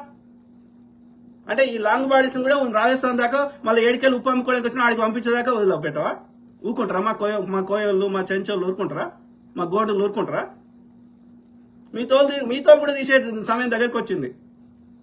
అర్థమైందా? ఈడుండి బీజేపీ సంకనాక్తా అంటే ఆడికే పంపిస్తాం. ఈడేంటి ఎందుకు వాడుతావు? ఆడ వాడుకోపో రాజస్థాన్లో. అట్లనే ఈ ఉత్తరాదిలో లొల్లి ఎక్కువైంది ఈ మధ్య. ఆంధ్రోని కొట్లాడి ఆంధ్రోని జర తగ్గించినాం. కానీ ఇప్పుడు ఈ ఉత్తరాదిలో లొల్లి ఎక్కువైంది, ఈ లాంగ్ బాడీస్ ఎక్కువైంది, అట్లనే ఈ గుజరాతీ మార్వాడలో ఎక్కువైంది. అవుతుంది, మీ పని కూడా దగ్గర పడ్డది. ఓకే, కడుపు కాలితే అట్లనే అవుతుంది, నీతులు చెప్పక. అర్థమైందా? నేనేమంటున్నా, మా జనాభా ఎంత ఉందిరా, మేము ఎందుకు ట్యాక్సీలు కడుతున్నాం, మా వాటా మరి ఆడ ఉన్నప్పుడు మరి మా జనాభా తగ్గట్టుగా మా వాటా ఉండొద్దా? జనరల్ కేటగిరీలో, జనరల్ అంటే అందరికి కదా, అందరు అన్నప్పుడు అలా బీసీ ఎస్సీ ఎస్టీలు ఎందుకు లేరు? ఉండాలి కదా. చెప్పు. అంటే జనరల్ అనేది అగ్రకులం కోసం పెట్టుకున్న రిజర్వేషన్ అని అర్థమవుతుంది కదా. బీసీ ఎస్సీ ఎస్టీలు రాణిస్తలేవు కదా. కాబట్టి మాకు రిజర్వేషన్ కాదు, యూఆర్ నాట్ డూయింగ్ ఫేవర్. ఎవరి జనాభా ఎంత ఉందో, ఎవరి వాటా ఎంత ఉందో ఎవరి వాటా వానికి ఇవ్వమంటున్నావు అంతే. అగ్రకులం వాడిని నువ్వు కూడా తీసుకొని వాటా. సిగ్గుశరం ఉండాలి. న్యాయం మాట్లాడితే తిడతా అంటే ఎట్లా కలుస్తుంది రా అయ్యా? బరాబర్ మాట్లాడతాం, బరాబర్ కడుపు కాలిన అట్లే మాట్లాడతాం. ఇంకా ఎక్కువ తిడతాను ఇట్లనే చెప్తే. చంపుకో, పంపి, ఎవరు నువ్వు పంపిస్తావు? నేను ఒప్పుకుంటానా? నువ్వు చంపుతుంటే నేను చేతులు పట్టుకుంటానా? నేను రివర్స్ కొట్టనా? కొట్టకపోతే ఈ అమెరికాలో అయితే గన్నులు ఉంటాయి అందరి దగ్గర. పంపి, ఎవరిని పంపిస్తావు? పంపి, బెదిరించుడు కాదు, పంపి. నేను చూసుకుంటా కూర్చుంటేనేమో చూడు. గతంలో ఒకసారి పంపించారు, 2 నిమిషాల్లో పోలీసు అని కాల్ చేసినా పారిపోయాడు. పంపి, 100 మందిని పంపి చూద్దాం. ఒరే, బీసీలు ఎక్కువగా ఉన్నటువంటి పార్టీ, ఎక్కువ పదవులు ఉన్న పార్టీ బీజేపీ మాత్రమే కదా. మరి ఉంటే పార్టీలు ఉంటే సరిపోదు కదరా, మాకు పదవులు కావాలి కదా. నీ పార్టీలో బీసీలు ఉన్నారా? వాడు బీసీలని పేకు పెట్టుకున్నావా? శర్మ అని పెట్టుకున్నాడు. శర్మ అంటే బాపనోడు వీడు. ఓకే, ఏం పేరు? కొమ్మ జోసిల సీతారామ శర్మ. అంటే ఈడు నార్త్ ఇండియన్ కాదు, ఒరిజినల్ బ్రాహ్మణ్ కాదు వీడు. ఓకే, ఆర్య బ్రాహ్మణ్ కాదు వీడు. ఇక్కడ మూలవాసియే, వీడు కన్వర్టెడ్ బ్రాహ్మణ్. ఓకే, నల్లతోలున్న బాపనోళ్ళందరూ converted Brahmins. Okay, simple. Okay, so ఈ కన్వర్టెడ్ బ్రాహ్మణ్ గాడు ఏమంటున్నాడు? కన్వర్టెడ్ బ్రాహ్మణ్ గాడు ఆ తెల్ల బ్రాహ్మణులకి ఆర్య బ్రాహ్మణులకి సంకనాకుతున్నాడు. ఏమంటున్నాడు వీడు? బీజేపీ పార్టీలో ఉన్నారు బీసీలు ఎక్కువగా ఉన్నది బీజేపీ పార్టీ అయితే ఒరిజినల్ గా యొక్క ఆర్య బనియా మోడీ ఆయన బీసీ కాదు. బీసీ అని రాసుకుంటే బీసీ అయిపోడు. Okay, simple. సో నేను చెప్తలే, మీ యొక్క పార్టీ అధ్యక్షులు కానీ స్పోక్స్ పర్సన్స్ కానీ మీరే చెప్పుకున్నారు. పార్లమెంట్ ఓపెనింగ్కి వచ్చిర్రు. ఎవరు వచ్చిర్రు? బాపనోళ్ళు వచ్చిర్రు పార్లమెంట్ ఓపెనింగ్కి. బీసీలు రాలే. అర్థమైందా? సో అట్లనే మీ యొక్క స్పోక్స్ పర్సన్ చెప్పిండు, మా పార్టీ ఒక జేబులోనేమో బనియాలు ఉన్నారు, ఇంకో జేబులోనేమో బ్రాహ్మణులు. నేను చెప్తలే మీ పార్టీ వాడు చెప్పిందే నేను చెప్తలే. मेरे जेब में ब्राह्मण है, और मेरे जेब में बनिया है।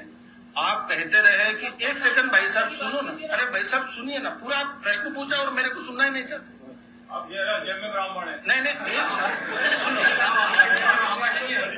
अरे भाई मेरा वोट बैंक में और मेरे कार्यकर्ताओं में, मेरे नेताओं में जब आप ब्राह्मण रहा तो ब्राह्मण पार्टी कहा, और बनिया है तो बनिया पार्टी कहा। अरे भाई आप कुछ तो फिर आप चलाओ पार्टी को। मैं भाई आप पत्रकार है तो प्रश्न पूछो। मेरे जेब में ब्राह्मण है और मेरे जेब में बनिया है। చెప్పరా అరే శర్మ, నేను చెప్తలేను కదా.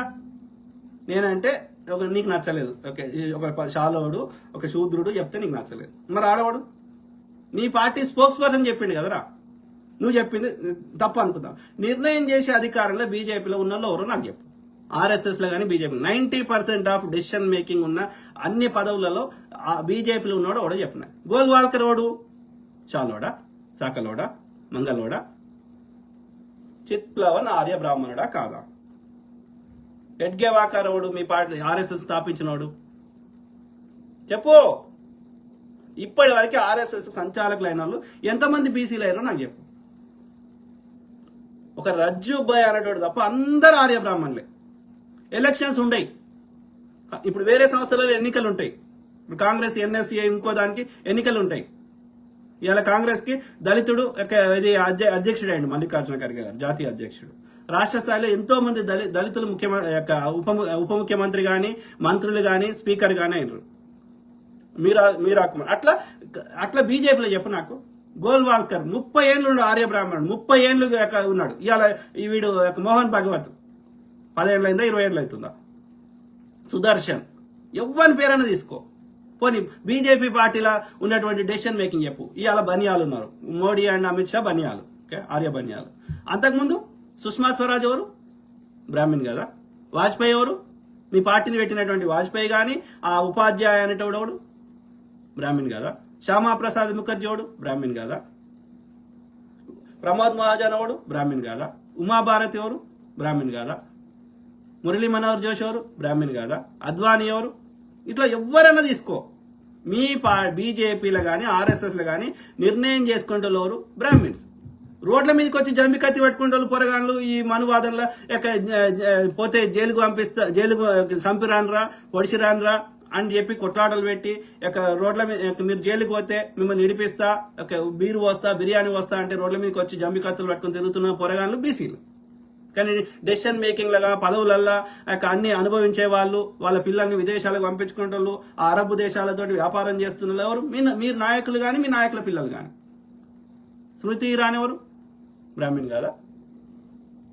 చెప్పురా అయ్యా, ఎవడున్నాడు బీజేపీలో? అది పార్టీ విషయంలో. నేను పార్టీ గురించి కాదు మాట్లాడుతుంది. పార్టీ ఏ పార్టీ ఎవరి ఇష్టం వాడు ఉన్నాడు నడుతుంది. అది డెమోక్రాటిక్ కాదు, పార్టీలు అన్ని డెమోక్రాటిక్ గా లేవు. సో అది ఇప్పుడు ఎవరి పార్టీ ఎవరి దుకాణం వాడు తెరుచుకున్నప్పుడు ఎవరి దుకాణం వాడిని నచ్చినోడు పెట్టుకుంటాడు. ఇప్పుడు కేసీఆర్ వెల్మోడ్ కాబట్టి వాడు వెల్మోడ్ పెట్టుకున్నాడు, ఇక్కడ రెడ్డి వాడు ఉన్నాడు, వాడు బాపనోడు ఉన్నాడు, వాడు ఇంకోడు ఉన్నాడు.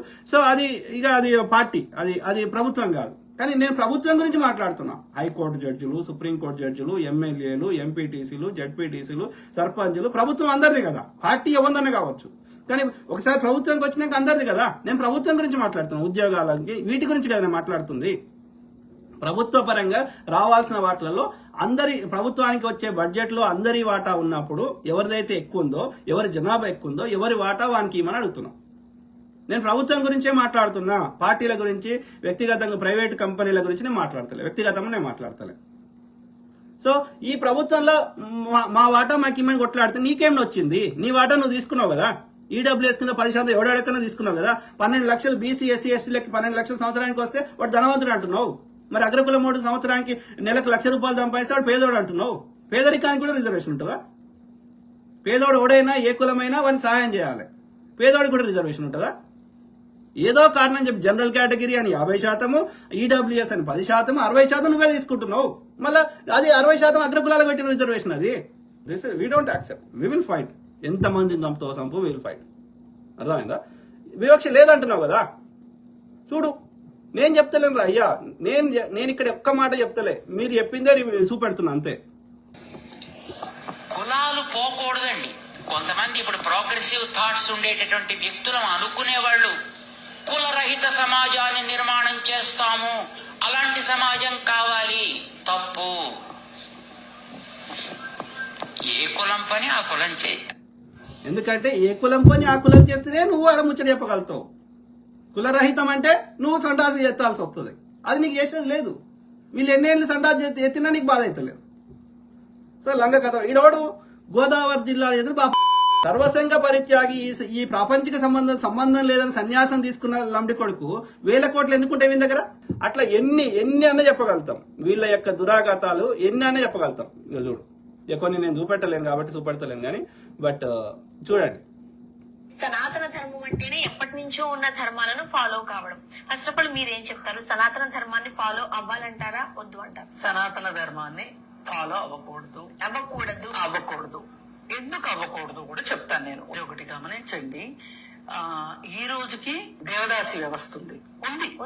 అవును. ఇప్పుడు కొన్ని కులాల్లో ఇది ఉంది, ఈ ఆచారం ఉంది.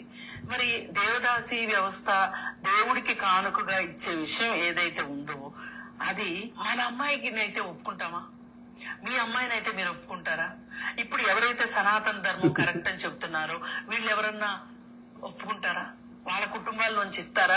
మరి నిజంగా అది దేవుడి కోసమే కదా ఆ బిడ్డను సమర్పించేది, దేవుడికి కానుకగా కదా. మరి మీరు కూడా దేవుడికి కానుకగా సమర్పించండి. పాత కాలంలో కింద కులాల వాళ్ళు భరించేవాళ్ళు. మన జీవితాలు ఇంతే కావచ్చు, మనం అక్కడ పుట్టాం కాబట్టి మన బతుకులు ఇంతే కావచ్చు అని వాళ్ళు దానికి అలవాటు పడిపోయి దాన్ని వ్యతిరేకించే శక్తి లేక భరించేవాళ్ళు.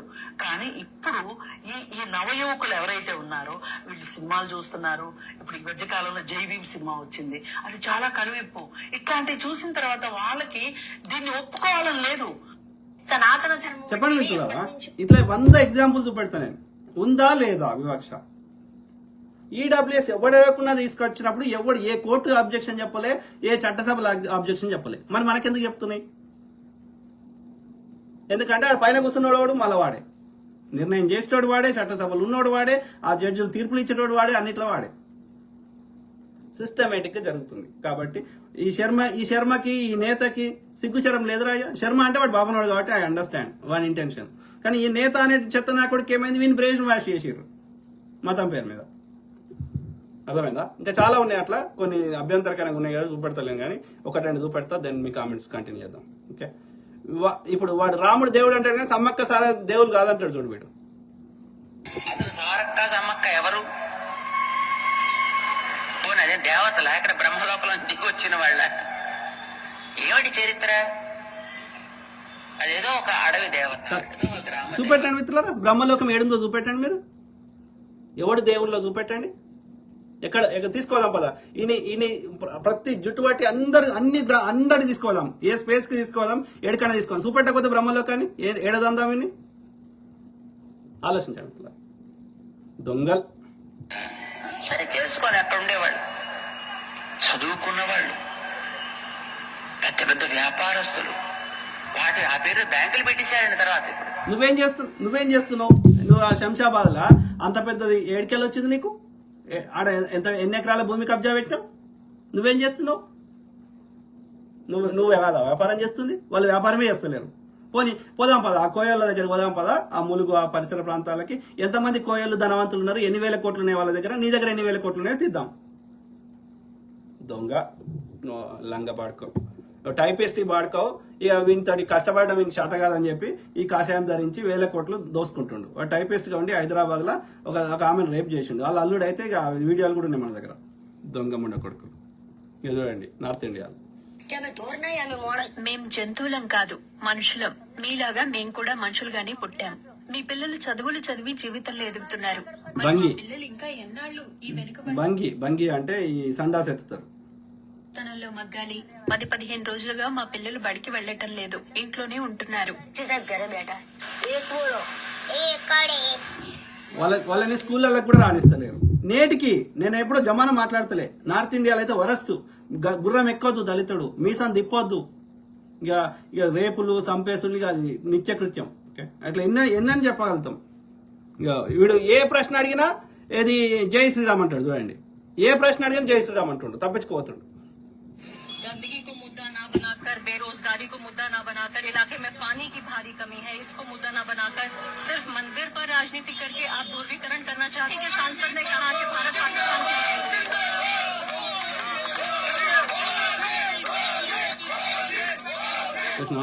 డే టు డే ప్రజా సమస్య, ఇంట్లో నీళ్ళు వస్తలేవు, మాకు కరెంట్ వస్తలేదు, డే టు డే సమస్యలు అడిగితే జై శ్రీరామ్ అనుకుంటే వెళ్ళిపోతారు. ఇది పరిస్థితి. ఇక అనాది నుంచి అదిగా వస్తుంది. సిగ్గులద్దా లేకుండా ఎలా వస్తుందో చూడండి. ఆమె చేసిన పాపం ఏంది? సావిత్రిబాయి పూలే గారు చదువు చెప్పడం, ఆడపిల్లలకు చదువు చెప్పడం. అది వీడు రాసిన చెత్త పుస్తకం తప్పట. అందుకని వీళ్ళు పెండ వేసేటోళ్ళు ఆమె మీద. పెండ వేస్తుంటే ఆమె 2 చీరలు కట్టుకొని, ఒక చీర ఆడిపోయినాక ఇప్పేసి వాళ్ళకి చదువు చెప్పి మళ్ళా ఆ పెండ వేసిన చీరను తెచ్చి మళ్ళా కట్టుకొని వచ్చేది. అర్థమైందా? తాను చెడింది కాకుండా మిగతా ఆడవాళ్ళని చెడగొట్టడానికి తయారయ్యింది. ఇక చూస్తూ ఊరుకుంటే లాభం లేదు, మొక్కలోనే తుచ్చి వెయ్యాలి. పదండి.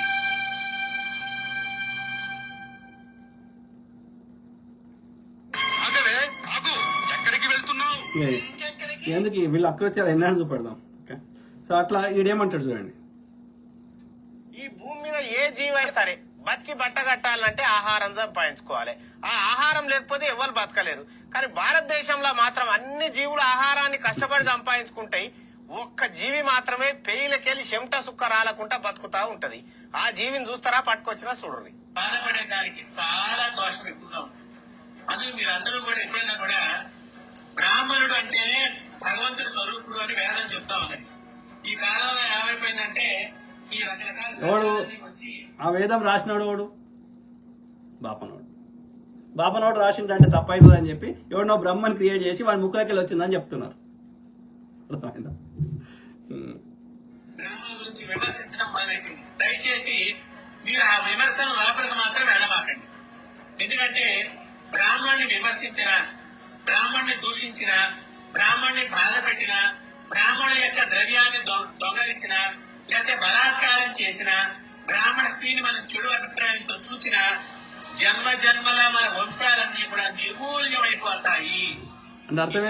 అంటే అర్థమైంది. బ్రాహ్మణుడి అవుతాయి అంటే మిగతా వాళ్ళకి కావాలని అర్థం కదా.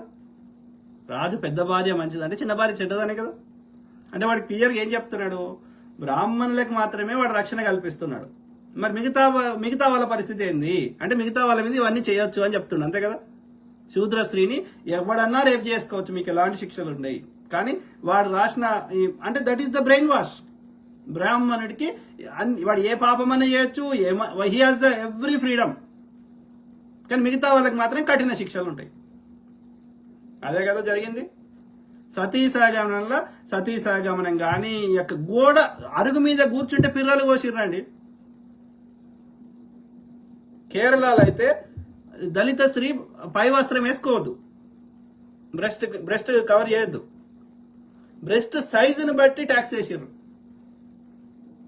ఇక మీరు ఇక పేష్వాలు ఈ పూనాలో ఈ బ్రాహ్మణ చిత్లో ఉన్న ఆర్య బ్రాహ్మణ పేష్వాలు ఓకే పరిపాలన రాజ్యం స్థాపించిందేమో ఈ యొక్క బీసీలు అయినటువంటి తమ యొక్క ప్రాణాలు అర్పించి రాజ్యాన్ని స్థాపించిందేమో శివాజీ మహారాజు, ఆ తర్వాత వాళ్ళ వంశస్థులు. కానీ వాళ్ళిద్దరిని పక్కకు వారేసి మొత్తం పాలన ఈ పూనా కేంద్రం, ఒకరిని రాయగఢ్కి పంపించిండు, ఇంకొన్నేమో ఆ యొక్క సతారకు పంపించిండు. మొత్తం పరిపాలనని పూనా కేంద్రంగా పేష్వాలు పరిపాలించారు ఈ చిత్ప్లవన ఆర్య బ్రాహ్మణ్.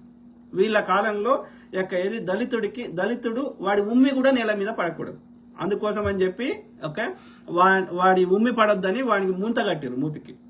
ఓకే ఒకవేళ బై మిస్టేక్ కింద ఏమైనా పడ్డా వాడి పాదధూళి ఆడ పడ్డా అది ఊడ్చుకుంటూ పోవాలని ముడ్డికి చీపురు కట్టారు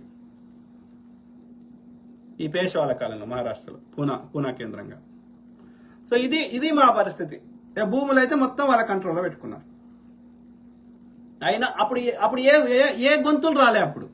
ఇప్పుడు మా వాటా మాకు అడిగితే వాడిని నొప్పి అవుతుంది. Very unfortunate.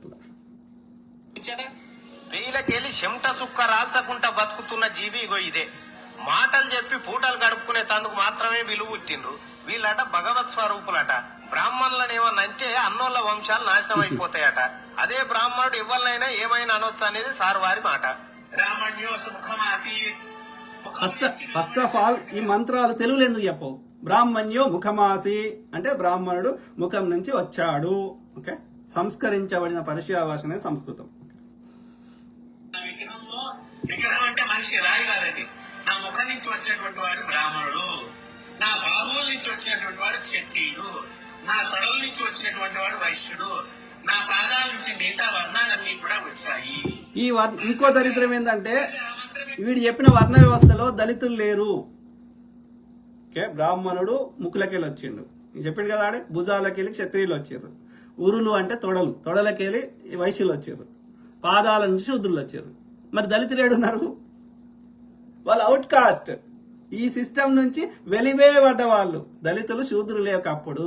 కానీ ఈ బ్రాహ్మణుడు చెప్పినటువంటి ఇల్లాజికల్ వాటికి తీవ్రంగా వ్యతిరేకించి కొట్లాడి వీటిని పాటించకుండా చేస్తే వాళ్ళని ఒక శిక్ష చేయడానికి ఈ సిస్టమ్ నుంచి వెలివేసి ఎవరూ చేయకూడని పనులని చేయించిండు వాళ్ళతోటి, అది శిక్షలో భాగంగా. అందుకని ఈ వర్ణ వ్యవస్థలో దళితులు లేరు. సింపుల్. ఈ బ్రాహ్మణుడు రాశారుగా ఈ మంత్రం కూడా అంటారు. అరే గాడిది, ఎవడైనా తల్లి గర్భంకెళ్ళి కదరా పుట్టేది.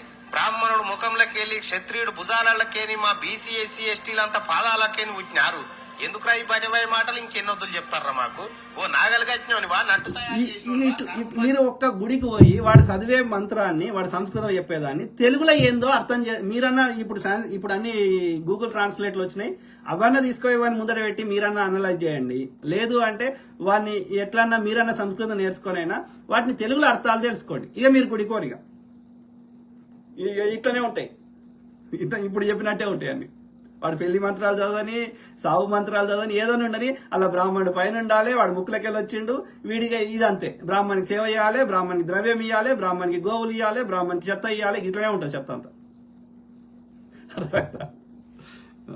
తట్టం మూసినోనివా, చెరువులు నింపినోనివా, ఏ పని చేయకుండా పెయ్యాల్చిపోకుండా ముచ్చట్లు చెప్పుకుంటా ఇంకెన్నొద్దులరా మా ప్రజలను భ్రమలలో మూస్తారు మీరు.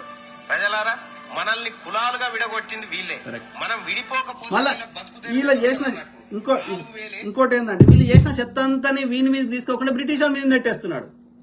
బ్రిటిష్ వాడు వచ్చింది ఎప్పుడు? ఫస్ట్ వచ్చి వాళ్ళు వ్యాపారం చేయడానికి వచ్చిండ్రు, వాళ్ళు వ్యాపారమే చేసిండ్రు.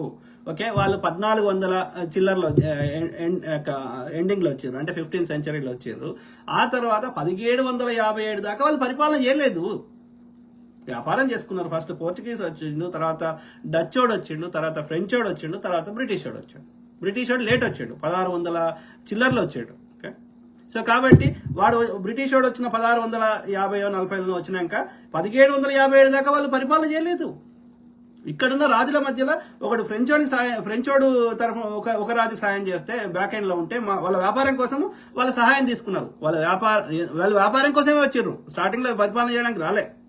ఇక లాస్ట్కి ఏమైపోయిందంటే ఈ రాజులు వాళ్ళకి చెప్పినట్టు ఇంటలేరు అని ఇక వాళ్ళు మెల్లమెల్లగా మన లోపల ఉన్న అంతర్యుద్ధాలని ఇవన్నిటిని ఆసరాగా తీసుకొని వాళ్ళు అధికారం చేపట్టారు. కానీ వాళ్ళు 1400 చివరిలో పోర్చుగీస్ నుంచి స్టార్ట్ అయ్యి బ్రిటిష్ వాడు 1600 మధ్యలో వచ్చిన 1640-50లో వచ్చినాక అప్పటి వరకు కూడా వాళ్ళు వ్యాపారమే చేసిండ్రు. అర్థమైందా? ప్లస్ పోర్చుగీస్ వాడు, డచ్ వాడు పరిపాలన చేయలేదు, ఫ్రెంచ్ వాడు కూడా చేయలేదు, ఓన్లీ బ్రిటిష్ వాడు. అది కూడా 1757 ప్లాసీ యుద్ధం, బక్సర్ యుద్ధం తర్వాత జరిగింది.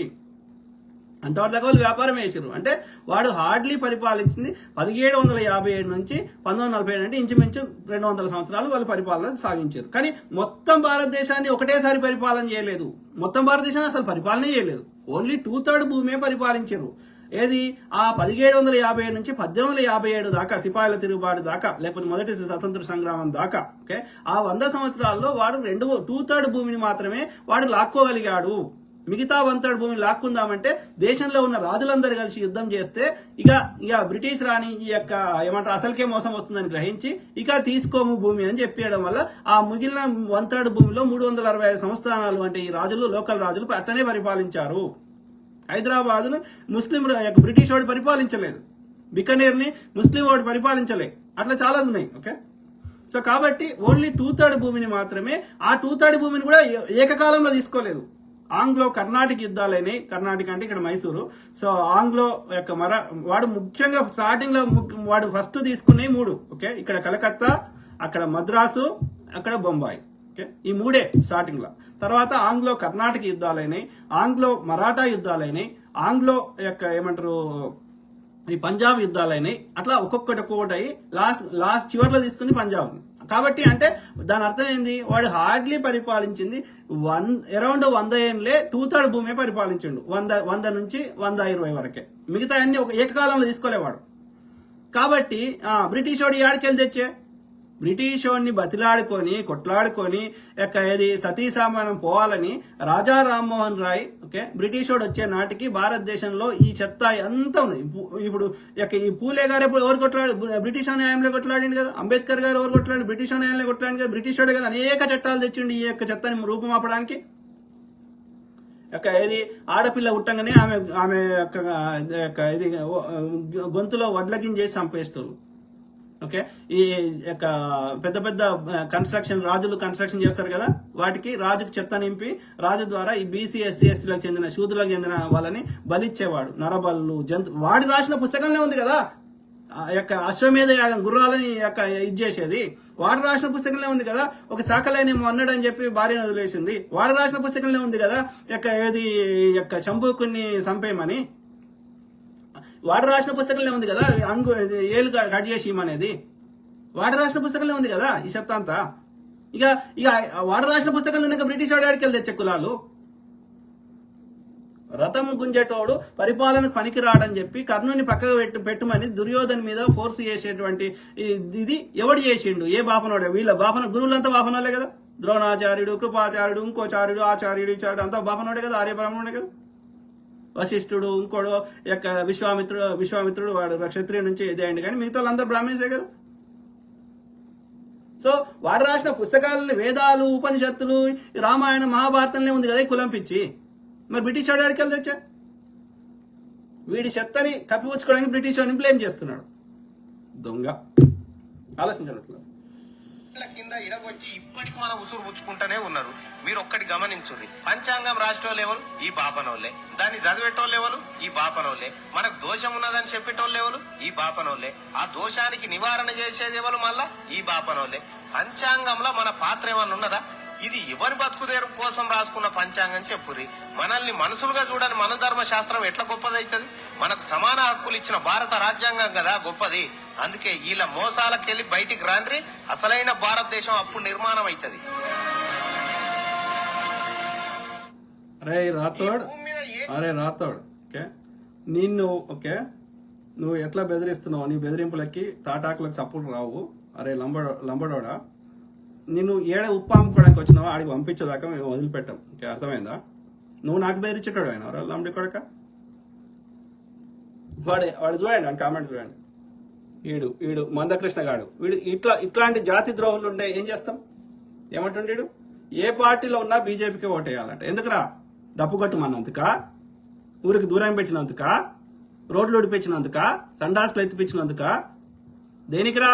ఎందుకంటే ఈ బాడకవుకి చిల్లర వస్తుంది కదా, చిల్లర కోసం జాతికి ద్రోహం చేస్తాయి. బాడకవులు ఉన్నంతసేపు మనకి ఎట్లా న్యాయం దొరుకుతుంది? ఇట్లా అమెరికాలో కూడా వాళ్ళు మెక్సికన్స్ బోడా అని ఉంటే వాళ్ళ మెక్సికన్లు ఉంటుందంట, మెక్సికన్ అనుకున్నారు, కానీ మాది పద్మశాలి. సింపుల్. లంబాడి వాళ్ళని ఎస్టీల నుండి తీసేయాలి అన్న. Correct brother. మాలకరం ఆమె ఇందిరాగాంధీ ఆమె మెదక్లో పోటీ చేసినప్పుడు ఆమెకు లంబాడలో ఆడ ఎక్కువ మంది సెటిల్ అయ్యారు. ఎందుకైనా తెలియదు. ఈ వరంగల్ ఎక్కున్నారు, ఈ మెదక్లు ఎక్కున్నారు, ఈ బంజారాలు. సో అందుకని వాళ్ళ ఓట్లు పడితే ఆమెకు గెలుస్తారని చెప్పి ఆమె వీళ్ళని ఎస్టీలో కలిపింది. వీళ్ళు ఎస్టీలు లేకుండే, వీళ్ళని తీసేయాలి. గోండ్ అన్నలు, కోయన్నలు, చెంచన్నలు, ఇంకా ఇక్కడున్న మూలవాసి ఆదివాసీ అన్నలు, మీరు పోరాటం చేయండి.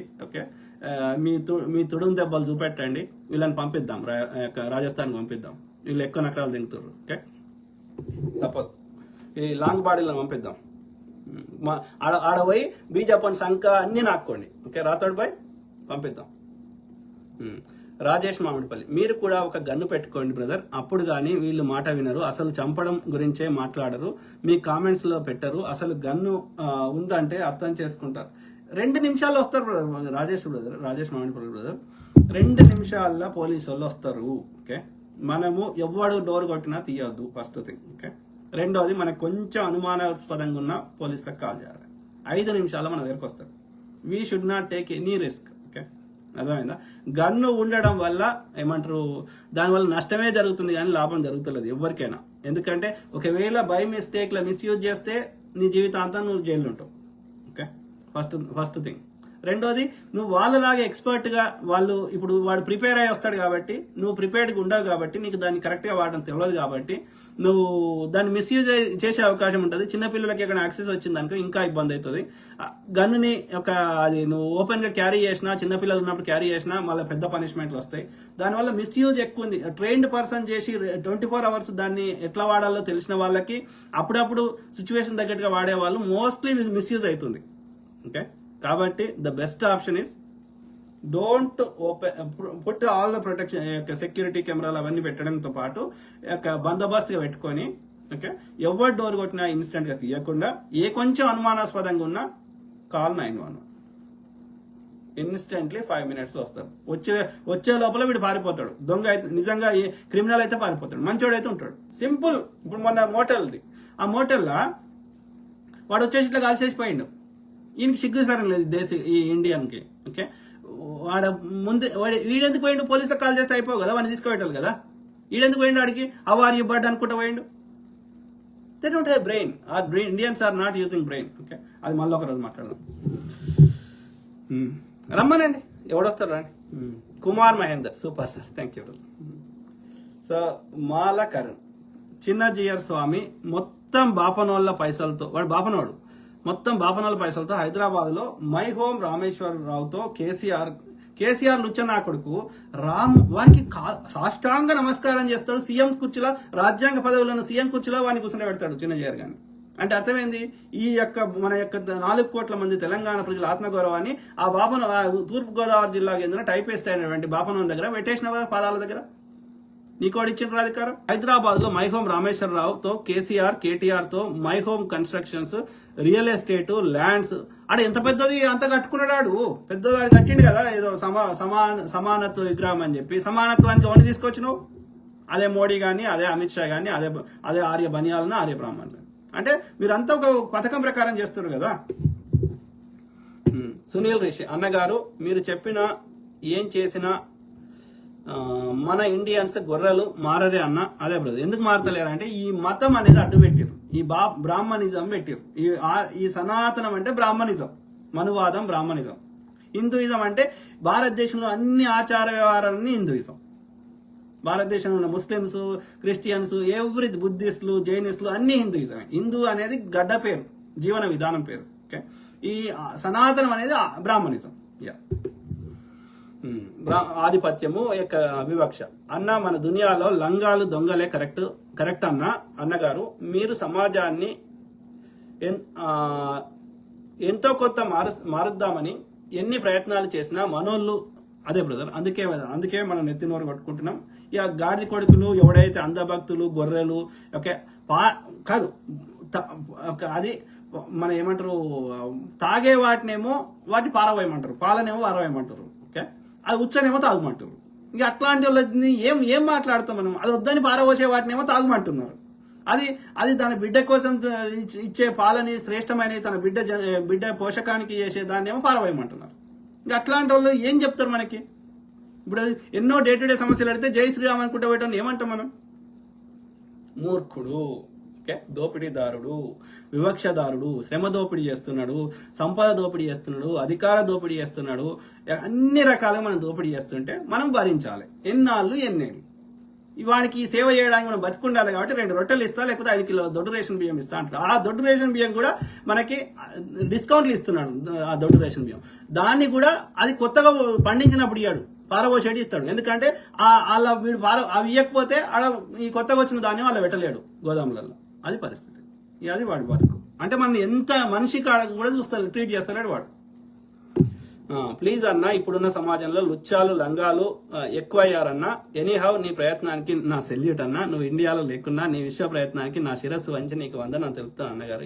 బ్రదర్ పేరు సునీల్ రిషి. తప్పకుండా బ్రదర్, ఇది నేను ఏమంటారు, okay, I'm trying my best. కానీ బట్ దీని ద్వారా ఒక్కరు ఇన్ఫ్లుయెన్స్ అయినా ఒక్కరు తమ దగ్గరనే ఉంచుకోరు. అట్లా తమలాగా 10 మందిని తయారు చేస్తారు. ఒక సమిష్టి మనం పోరాటం చేయడానికి, ప్రశ్నించడానికి అవకాశం ఉంటుంది. ఒక వ్యక్తి కొట్లాడితే మార్పు రాదు, కానీ ఒక సమాజం కొట్లాడితే మార్పు వచ్చే అవకాశం ఉంది. కాబట్టి నా శ్రమ వృధా కాదు. ఓకే, ఒక్కరు మారినా ఒక్కరు కొట్లాడినా నా పెట్టిన ఎఫర్ట్కి ఫలితం వస్తుంది. లేకపోతే నేను 7 సంవత్సరాల అవతల నన్ను ఎంతమంది ఎట్లా ఫాలో అవుతున్నారు, లేకపోతే ఎంతమంది గుర్తుపడుతున్నారు, నా శ్రమను ఎట్లా గుర్తిస్తున్నారు అంటే సంహౌ మనం చెప్పాలనుకున్న మెసేజ్ చేరే వాళ్ళకి చేరుతున్నది. మార్పు వేల సంవత్సరాల నుంచి అణిచివేయబడ్డ బానిసత్వ మైండ్ సెట్ ఉన్న మైండ్ సెట్లని వీడి బానిస మైండ్ సెట్, వాడి ఆధిపత్య మనువాద మైండ్ సెట్, ఈ 2 బ్రెయిన్లు మారడానికి టైం పడుతున్నది. సో అందులో ఈ every effort is counting towards it. So కాబట్టి నా శ్రమ 1% కూడా వృధా కావట్లేదు. కాకపోతే టైం పడుతుంది. వేల సంవత్సరాల మైండ్ ఆలోచన విధానం చెత్త ఒక సింపుల్ గా ఒక 2 ఏళ్ళు 3 ఏళ్ళు 5 10 ఏళ్ళ పొమ్మంటే పోతుందా? వస్తుంది. మార్పు మెల్లమెల్లగా అయినా వస్తుంది. ఇంకా కష్టపడితే, ఇంకా గట్టి కొట్లాడితే ఇంకా తొందర వస్తుంది. సింపుల్. సో కాబట్టి కష్టపడదాం. Thank you brother. తెలంగాణలో మీ ఊరు ఎక్కడ? రాతోడు బాయ్. ఏం చేస్తావు చెయ్యరా బాయ్? మా ఊరు సిద్దిపేట. ఓకే, సిద్దిపేట అంటే కేసీఆర్ హరీష్ రావు ఉన్నాడు అది. రాతోడు బాయ్. కులం పేరుతో తిడితే అమెరికా వచ్చి చంపేరా బరాబర్ తిడతాం. ఎవడ్రా కులం పేరు పెట్టింది? ఎవడ్రా వర్ణ వ్యవస్థ పెట్టి? నేను కాదు కదా. నా కులం పేరు నాకు ప్రకృతి పెట్టలేదు, సృష్టి పెట్టలేదు, నా శరీరం మీద ఎక్కడా లేదు పుట్టినప్పుడు. ఓకే, సో కాబట్టి పుట్టిన అందరినీ తీసుకొని ఒక దగ్గర పెడదాం బట్టలు లేకుండా. ఓకే, ఎవడు ఏ కులమో చెప్పురా చూద్దాం. మరి నా కులాన్ని అంటగట్టింది ఎవడు? నాకు మా నాయన కంట కట్టింది ఎవడు? మా తాత కంట కట్టింది ఎవడు? ఈ కులమోడు ఈ వృత్తే చేసుకొని బతకాలని చెప్తున్నాడు ఎవడు? ఇప్పుడు వీడియోలతో చదువు పెట్టా కదా. మనధర్మ శాస్త్రాన్ని రాసింది ఎవడు? ఈ కులాలు పోకూడదని చెప్తూ చూపెట్టినా కదా. వీడు బ్రహ్మ ముక్కులకేళ్ళు వచ్చినవాడు, వీడు ముడిలకేళ్ళు వచ్చినాడు అని చెప్తున్నాడు. నేను కాదు కదా. కాబట్టి కులం పేరుతో తిడితే బరాబర్ తిడతాం. మరి గోండోళ్ళు ఏం చేసిర్రు? గోండన్నలు ఏం పాపం చేసిర్రు? కోయన్నలు ఏం పాపం చేసిర్రు? చెంచాన్నలు ఏం పాపం చేసిర్రు? వాళ్ళ వాటాలు వాళ్ళకి ఎందుకు రావద్దురా? లాంగ్ బాడీ అర్థమైందా? వేస్ట్ నా కొడక, పో రాజస్థాన్ పోయి ఉప్పు అమ్ముకో పో. రాజేష్ మామిడిపల్లి, మీకు బిగ్ బాస్ లో అవకాశం వస్తే పోరా? ఇండియాలో ఉంటే ఆలోచిస్తారు కదా. అమెరికా నుంచి నేనైతే పోను, ఎందుకంటే నా పిల్లలు ఇదంతా ఉంది. కానీ ఒకవేళ ఇండియాలో ఉంటే ఆలోచిస్తా. యాక్టివ్ పార్టిసిపేషన్ కానీ, అంటే ఫిజికల్ టాస్క్లు మరీ బలం ఉన్నందే రాజ్యం అవుతుంది కాబట్టి ఫిజికల్ టాస్క్లు కాకుండా కొంచెం మెంటల్ టాస్క్లు ఎక్కువ పెడితే, అంటే ఎక్కువ ఫిజికల్ స్ట్రెంత్ లేకుండా మెంటల్ టాస్క్లు పెట్టి ఉంటే ఇంటరాక్షన్ మంచి ఒక ఎన్వైరన్మెంట్ ఉంటుంది. పోవచ్చు, ఏం తప్పేం కాదు. మందకృష్ణ మాదిగకి రిజర్వేషన్ ఇచ్చిన అంబేద్కర్ శత్రువు అంటరాని వాడి అలాగా చేసినావు ఈ బీజేపీ. ఏం లేదు బ్రదర్, దీన్నే బానిస మెంటాలిటీ అంటారు. అగ్రకులం వాడు జర 4 పైసలు ఇచ్చినా, లేకపోతే చిల్లర ఇచ్చినా, లేకపోతే హగ్గు చేసుకున్నా, వీడన్ని వీడి గోసిపట్ట కూడా వానికి ఇవ్వడానికి సిద్ధంగా ఉంటాడు. ఎందుకంటే వీని మైండ్ సెట్ ఈ బానిస మెంటాలిటీ నుంచి బయటకు వస్తలేదు. ఇది అయితే చిల్లరనే. ఇప్పుడు సోకాల్డ్ అగ్రకులాలలో వాళ్ళు దొంగతనం చేసినా, దోపిడీ చేసినా పెద్ద లెవెల్ చేస్తారు. 1000 కోట్లు 100 ఎకరాలు ఇట్లా చేస్తారు. వీడి చిల్లర కమ్ముడు పోతాడు ఈ గాడిద కొడుకు. అంటే అర్థమైంది, వీడికి బానిస మెంటాలిటీ నుంచి బయటకు వస్తలేరు. అందులో బెస్ట్ ఎగ్జాంపుల్స్ ఈ మందకృష్ణ, అట్లనే ఈ యొక్క ఆర్ కృష్ణయ్య. వాడొక ఎంపీ పదవి ఇచ్చినా, లేకపోతే వాడు చిల్లర ఇచ్చినా, లేకపోతే వాడు హగ్గు ఇచ్చినా, వీడు అన్ని గోచిపట్టతో సహా ఇచ్చేస్తాడు. మన జాతి గౌరవాన్ని అన్ని తీసుకొని వాని కాళ్ళ దగ్గర పెడతాడు. ఇట్లాంటి వాళ్ళు ఉన్నంతసేపు, వెన్నుముక్క లేని గాడిద కొడుకున్నంతసేపు మన యొక్క చట్టాలు, మనకి న్యాయం దొరకదు. వాని కింద బానిస లెక్కనే బతకాలి. అందుకే హనుమంతుడిని వాడు చాలా పైన చూపెడతాడు. ఎందుకంటే హనుమంతుడు వాడి రాముడికి లేని శక్తిని, రాముడి కొట్లాడే శక్తి లేదు కాబట్టి, ఆ రాముడు కొట్లాడడానికి ఒక సామాన్యుడు, ఆయనకి ఎలాంటి శక్తియుక్తులు లేవు, అద్భుత శక్తులు లేవు కాబట్టి, ఆయన కొట్లాడే శక్తి లేదు కాబట్టి, వీళ్ళ మీద డిపెండెంట్ అయింది కాబట్టి, మీరందరూ మాకు హనుమంతుని లెక్క దాసోహం చేస్తే మేము రాజ్యం వెళ్తాం. అందుకని హనుమంతుని గొప్ప చూపెడతాడు. ఎందుకంటే హనుమంతుడు చేసినట్టు మనం అందరం చేయాలని ఈ ఆర్యులకి సేవ. ఈ వానరుల యొక్క భార్యలేమో నార్మల్ మూతులు ఉంటాయి, వాళ్ళ తోకలు ఉన్నాయి. కానీ ఈ మగవాళ్ళ వానరులకు మాత్రం తోకలు ఉంటాయి, మూతులు ఉంటాయా? మీరు జాంబవంతుని భార్య గాని, హనుమంతుడిని పెళ్లి చేసుకోలేదు, అంగదుని భార్య గాని, మిగతా వాళ్ళకి ఎవరికి ఉండే మూతులు ఇట్లా, లేకపోతే వెనక తోకలు ఉండే. మరి ఆడ కోతులకు తోకలు ఉంటాయి, మగ కోతులకు తోకలు ఉంటాయి. అంటే అర్థమైంది, వాళ్ళు వానరులు కాదు. వానరులు అంటే వనంలో ఉండే నరులు. అర్థమైందా? అడవులలో ఉండే అడవి మనుషులు వాళ్ళు. కర్ణాటక ప్రాంతంలో, ఈ హంపి ప్రాంతంలో, ఈ కిష్కింద ప్రాంతంలో ఉండేటువంటి అడవి మనుషులు వాళ్ళు.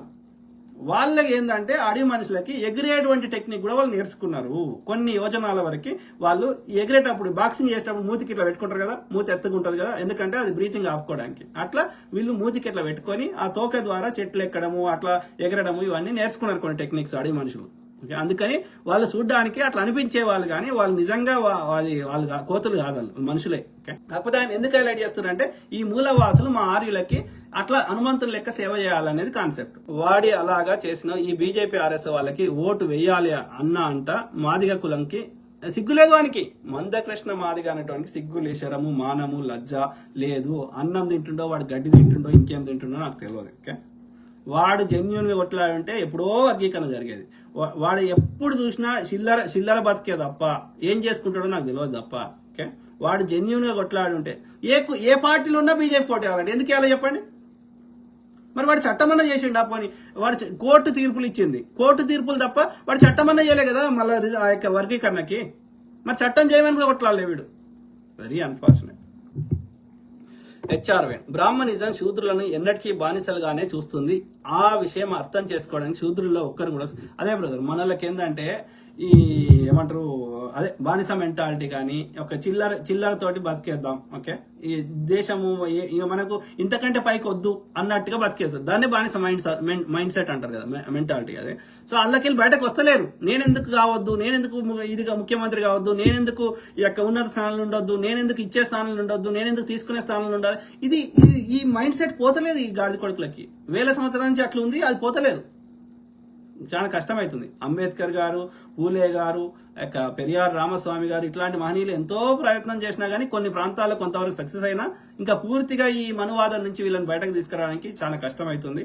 కానీ పోరాటం చేయాలి, తప్పదు. రాతోడు బాయ్, అరే నా కొడక నీవెందుకు అమెరికా పోయినావురా నా కొడక. నేను పోయినా, ఎప్పుడు పోయినరా నా కొడక, నేను 2001లో అమెరికాకు వచ్చిన. నేను 96 to 2000 Osman university OU campus లో బయోమెడికల్ ఇంజనీరింగ్ చేసినాక ఎందుకు వచ్చిన అమెరికాకి. ఎందుకు వచ్చిన అంటే నా క్లాస్మేట్స్ అందరూ అప్పట్లో ఇప్పటికంటే ఎక్కువ అమెరికాకు పోవాలి, అమెరికా అంటే ఒక ట్రెండ్ ఉంది కాబట్టి అందరు వచ్చిర్రని నేను వచ్చిన. నాకు అమెరికా రావాలి, పీకాలి, ఆడేదో పీకాలి లేదు. తప్పకుండా నేను నా పిల్లలు జర పెద్దగా అయ్యి వాళ్ళు కాలేజీ పోయినాక పర్మనెంట్గా వస్తా. నీ ఇల్లు ఏదో చెప్పు, నీ జాగేదో చెప్పు. ఓకే, నేను నాతో పాటు నా సపోర్టర్స్ కానీ సెక్యూరిటీ కానీ అందరిని తీసుకొని వస్తా. రోడ్ మీద కూర్చొని గల్ల పట్టుకొని కొట్లాడు. అర్థమైందా? 3-4 ఏళ్ళు అయితే నా పిల్లలు జర పెద్దగా అవుతారు, కాలేజీకి పోతారు. తర్వాత నాకు బరువు బాధ్యతలు జర తగ్గుతాయి. తర్వాత పర్మనెంట్గా వస్తా. 7కి రమ్మంటే ఆడికి వస్తా. ఎంత కొట్లాడదామంటే అట్లా కొట్లాడు. ఎవడరా రానన్నది? మా అమ్మ నాయన అన్నే ఉన్నారు, నా చెల్లె అన్నే ఉంది. ఓకే, నా చుట్టాలు అన్నే ఉన్నారు, నా అన్నదమ్ములు అక్కజల్లెల కోసం నాకు భారతీయ పౌరసత్వం ఉంది. నేను కావాలని రాలేదు. ఆ యొక్క కాలేజీ అయిపోయినాక 21-22 ఏళ్ళ వయసులో ఏం తెలుస్తుందిరా? అందరు దోస్తులు పోయిన నేను వచ్చినాక అంతే. ఏం తెలుస్తుంది ఆ ఏజ్లో? వస్తాం, బరాబర్ వస్తాం. ఎందుకురా? చెప్పినా కదరా అమెరికాకి ఎందుకు పోయినా చెప్పినా కదా. అట్లా అనుకుంటే అమెరికా అనుకుంటే మరి ఇప్పుడు నేను 10 ఏళ్ల నుంచి నాకు ముచ్చట చెప్పాల్సిన అవసరం. నా లెక్క అమెరికాకి చాలా మంది వచ్చారు కదా, వాళ్ళ లెక్క నేను కూడా నోరు మూసుకొని ఉండేటోని కదా, వాళ్ళ లెక్క అమెరికా పౌరసత్వం తీసుకుంటోని కదా. అట్లా కాదు కదా. వీరాస్వామి వడ్డీ పరమ పూజ్య డాక్టర్ అంబేద్కర్ ఆశీస్సులు మీకు ఎప్పుడు ఉంటాయి sir. Thank you. Rajesh Mamidipalli ఏమంటారు బ్రదర్? ఆఖరికి అమెరికా వాళ్ళు కూడా కనిపెట్టి చెప్పారు భారతదేశంలో బ్రాహ్మణులు బాగుపడుతున్నారు అని. మొన్న అమెరికా సెక్రటరీ చెప్పాడు, దేశం పేరు చెప్పుకొని బ్రాహ్మణులు దోచుకుంటున్నారు అని అయినా కూడా అర్థం కావట్లేదు శూద్రులకి. అమెరికా ఏదో భారతదేశ అన్ని చేయడానికి ప్రయత్నిస్తుంది అన్నట్టుగా సృష్టించింది. అమెరికా ఇక వాళ్ళు ఎందుకు చేస్తున్నారు, వాళ్ళ జియో పాలిటిక్స్ ఏంది, లేకపోతే అక్కడ ఏమున్నాయి అనేది అది వేరే ముచ్చట. కానీ ఏది ఏమైనా అమెరికా ఒక దేశము, వాళ్ళ ఇంటర్నల్ వాళ్ళ సమస్యలు వాళ్ళకు ఉన్నాయి. కానీ ఇండియాలో మాత్రం ఈ బ్రాహ్మణులు మనువాదం పెంచి పోషిస్తున్న గాడిద కొడుకున్నారు. దాని మీద నిరంతరం పోరాటం చేయాల్సిన అవసరం ఉంది. సో ఏమంటున్నారు సునీల్ ఋషి అన్నగారు, ఈ రాథోడ్ గారు కేసీఆర్ గాని చెంచాగాడు అన్న, నిజమైన లంబాడీలు వీళ్ళు కాదు అన్న, నిజమైన లంబాడీలు మన ఆదిలాబాద్ వాసులు, నిజమైన లంబాడీలు మన ప్రవాస గోండులు, ఈ లుచ్చాగాళ్ళు మన వాళ్ళు కాదు, వీళ్ళు ఆ మార్వాడి డిఎన్ఏతో ఉన్న వాళ్ళే అన్న. మార్వాడి వాళ్ళు ఇప్పుడున్న లంబాడి వాళ్ళు ఒకటే డిఎన్ఏ అన్న. కరెక్ట్ బ్రదర్, వాళ్ళే చెప్పుకుంటారు, మనం కాదు చెప్పేది. మీరు ఎవరన్నా ఈ కొంచెం తెల్లగా ఉన్న లంబాడీల దగ్గరికి పోయి అడగండి, ఓకే, వాళ్ళే చెప్పుకుంటారు మేము రాజపుత్రులము, మేము అక్కడ రాజస్థాను ఏదో చెప్పుకుంటారు. కానీ వాడు ఇక్కడ ఫీల్ కాడు. ఇక్కడ రిజర్వేషన్ ఇక్కడికి వచ్చే ఇక్కడ ఉండే మూలవాసులైన చెంచులయ్యి, గోండులయ్యి, ఈ కోయలయ్యి వీళ్ళకి రావాల్సిన అన్ని కొట్టేసి అన్ని దోసుకొని అన్ని అనుభవించి ఇక ఎస్టీలకు రావాల్సిన మీరు చూడండి,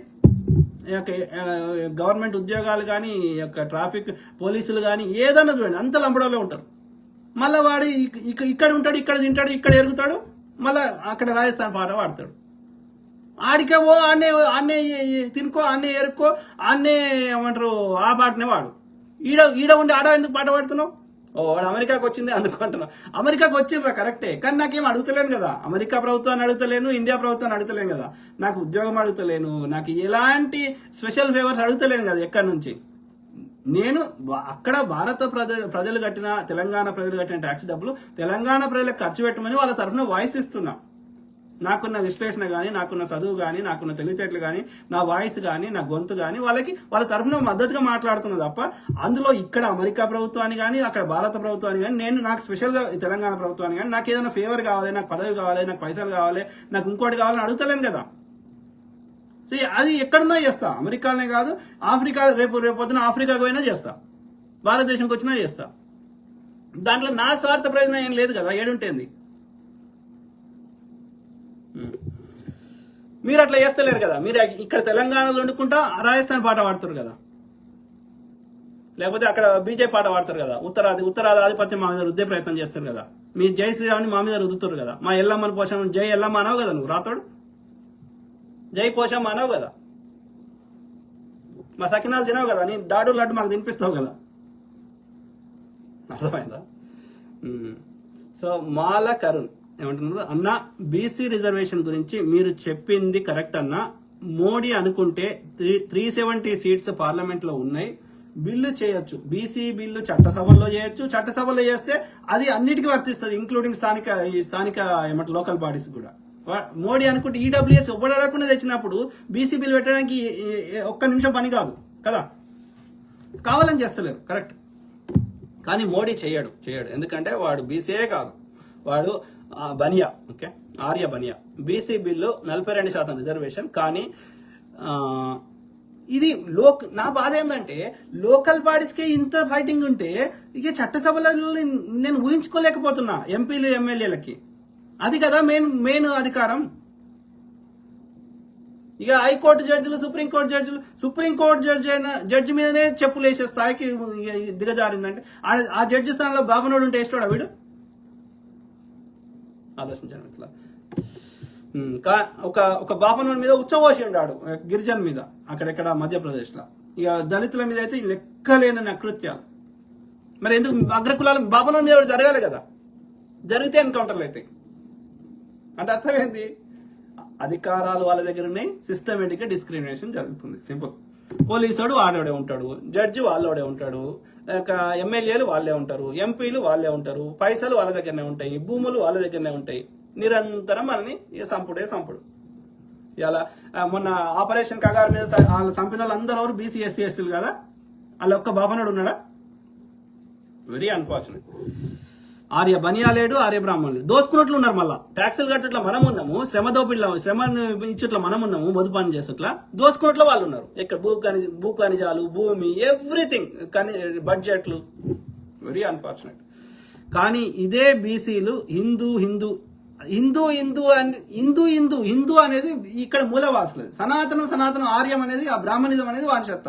వీడికి అర్థమైతే ఎడ్డినా కొడుకులకి, ఇక్కడ ఉన్న వాళ్ళకి చేపిద్దాం, అర్థం చేపిద్దాం.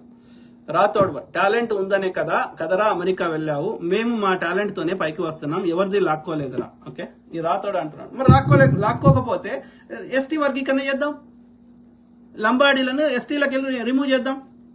మీరు ఇక్కడ మూలవాసులు కాదు కదా, మీరు అగ్రకులం కదా, మీరు రాతోడులు కదా, మీరు ఏమంటారు, మీరు ఆయన పేరేంది ప్రతాప్ ఉండే కదా, సో వాళ్ళ వంశస్థులు కదా, మీరు రాజపుత్రులు కదా. వెళ్ళిపోండి, ఆడనే ఉప్పు అమ్ముకోండి, లేకపోతే ఆడ రాజ్యం వెళ్ళుకోండి, లేకపోతే మిమ్మల్ని ఎస్టీ రిజర్వేషన్ తొలగిస్తాము. ఓకే, మిగిలిన వాళ్ళకి ఎస్టీ వర్గీకరణ చేస్తాం. ఉండండి. మీరు మీరు ఫిజికల్గా వెళ్ళిపోమంటలే మేము. మీరు ఇక్కడ రావాల్సిన వాళ్ళకి రాణిస్తలేరు కదా, అది మోసం చేస్తున్నారు. అందుకని మీరు ఎస్టీ రిజర్వేషన్లకి తీసేస్తాం అంతే లంబాడీలను. మీరు ఉండండి, మీ టాలెంట్ ఎంత చూపెడతారో ఉండండి, ఎవడొద్దన్నాడు, మేము బొమ్మట్లేం కదా.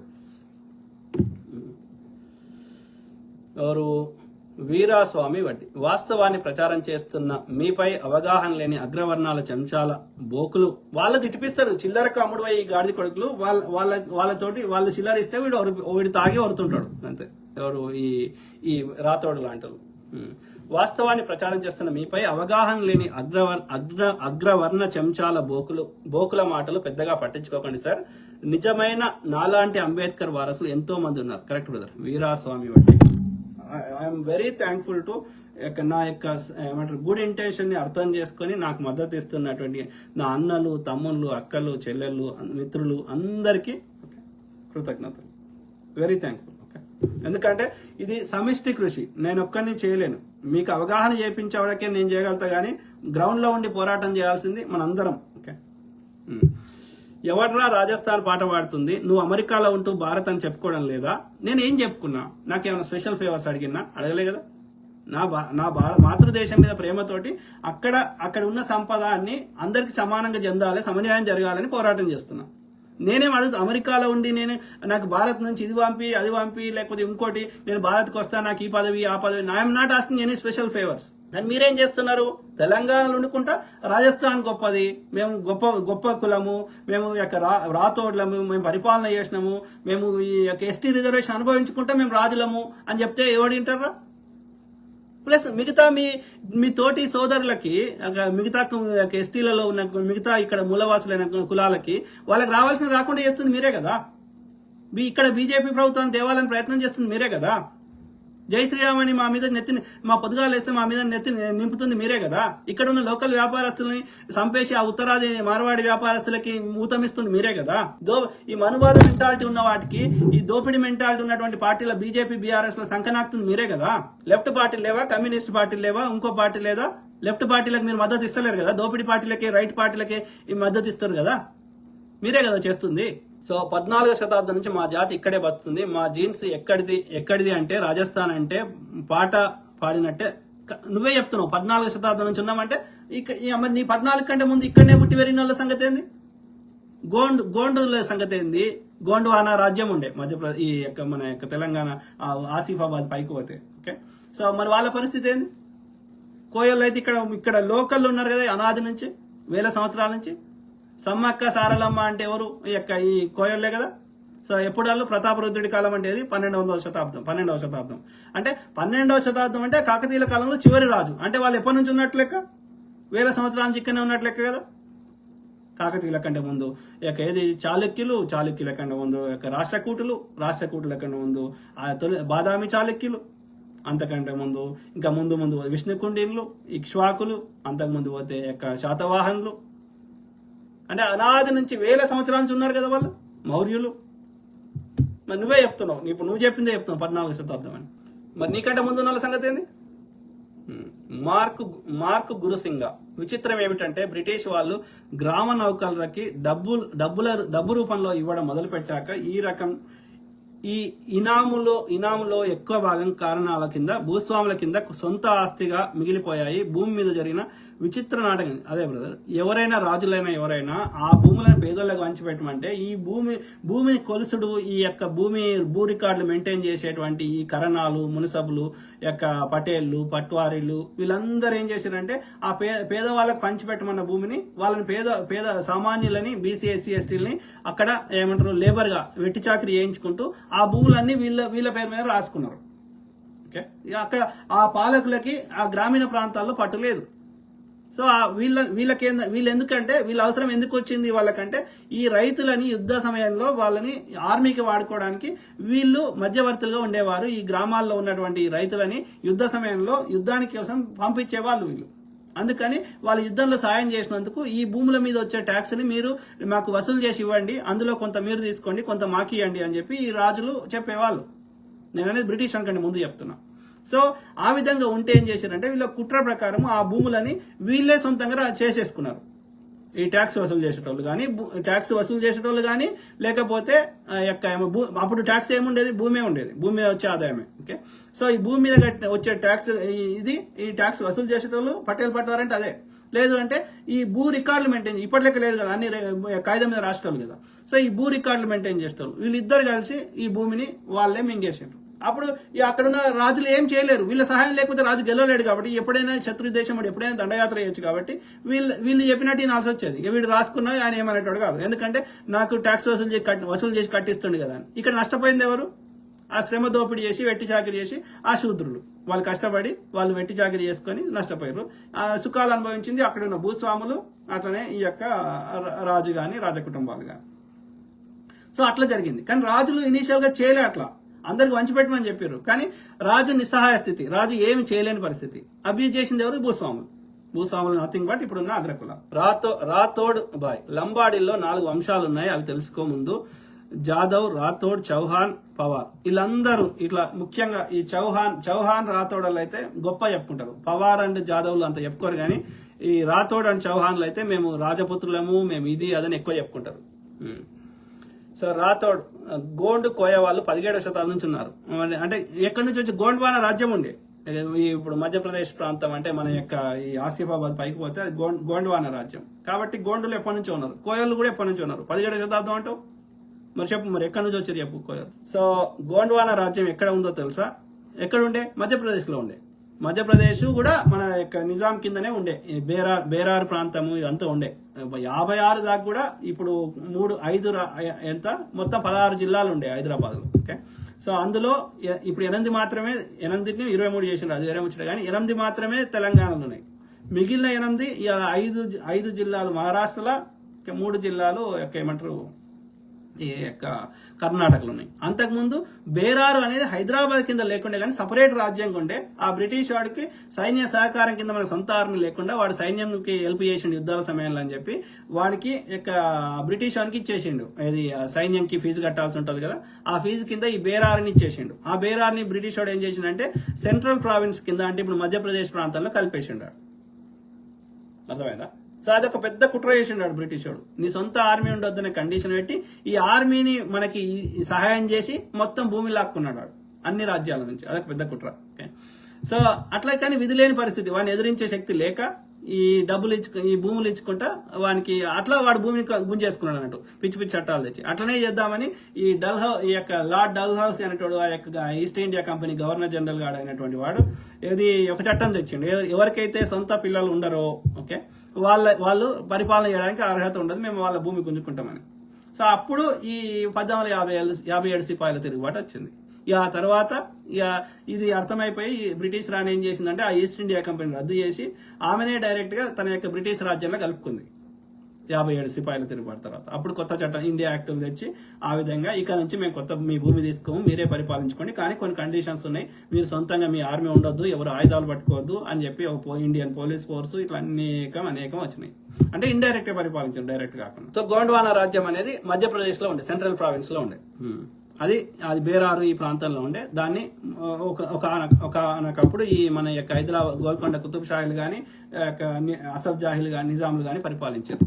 ఈ రాథోడ్ రాజులకు రిజర్వేషన్ ఎందుకు, ఈ రాథోడ్ రాజులకు రిజర్వేషన్ ఎందుకు తీసేయాలి ఎస్టీ రిజర్వేషన్ నుండి? కరెక్ట్ బ్రదర్, ఎస్టీలకు వెళ్ళి ఈ లంబాడీలను తొలగించాలి.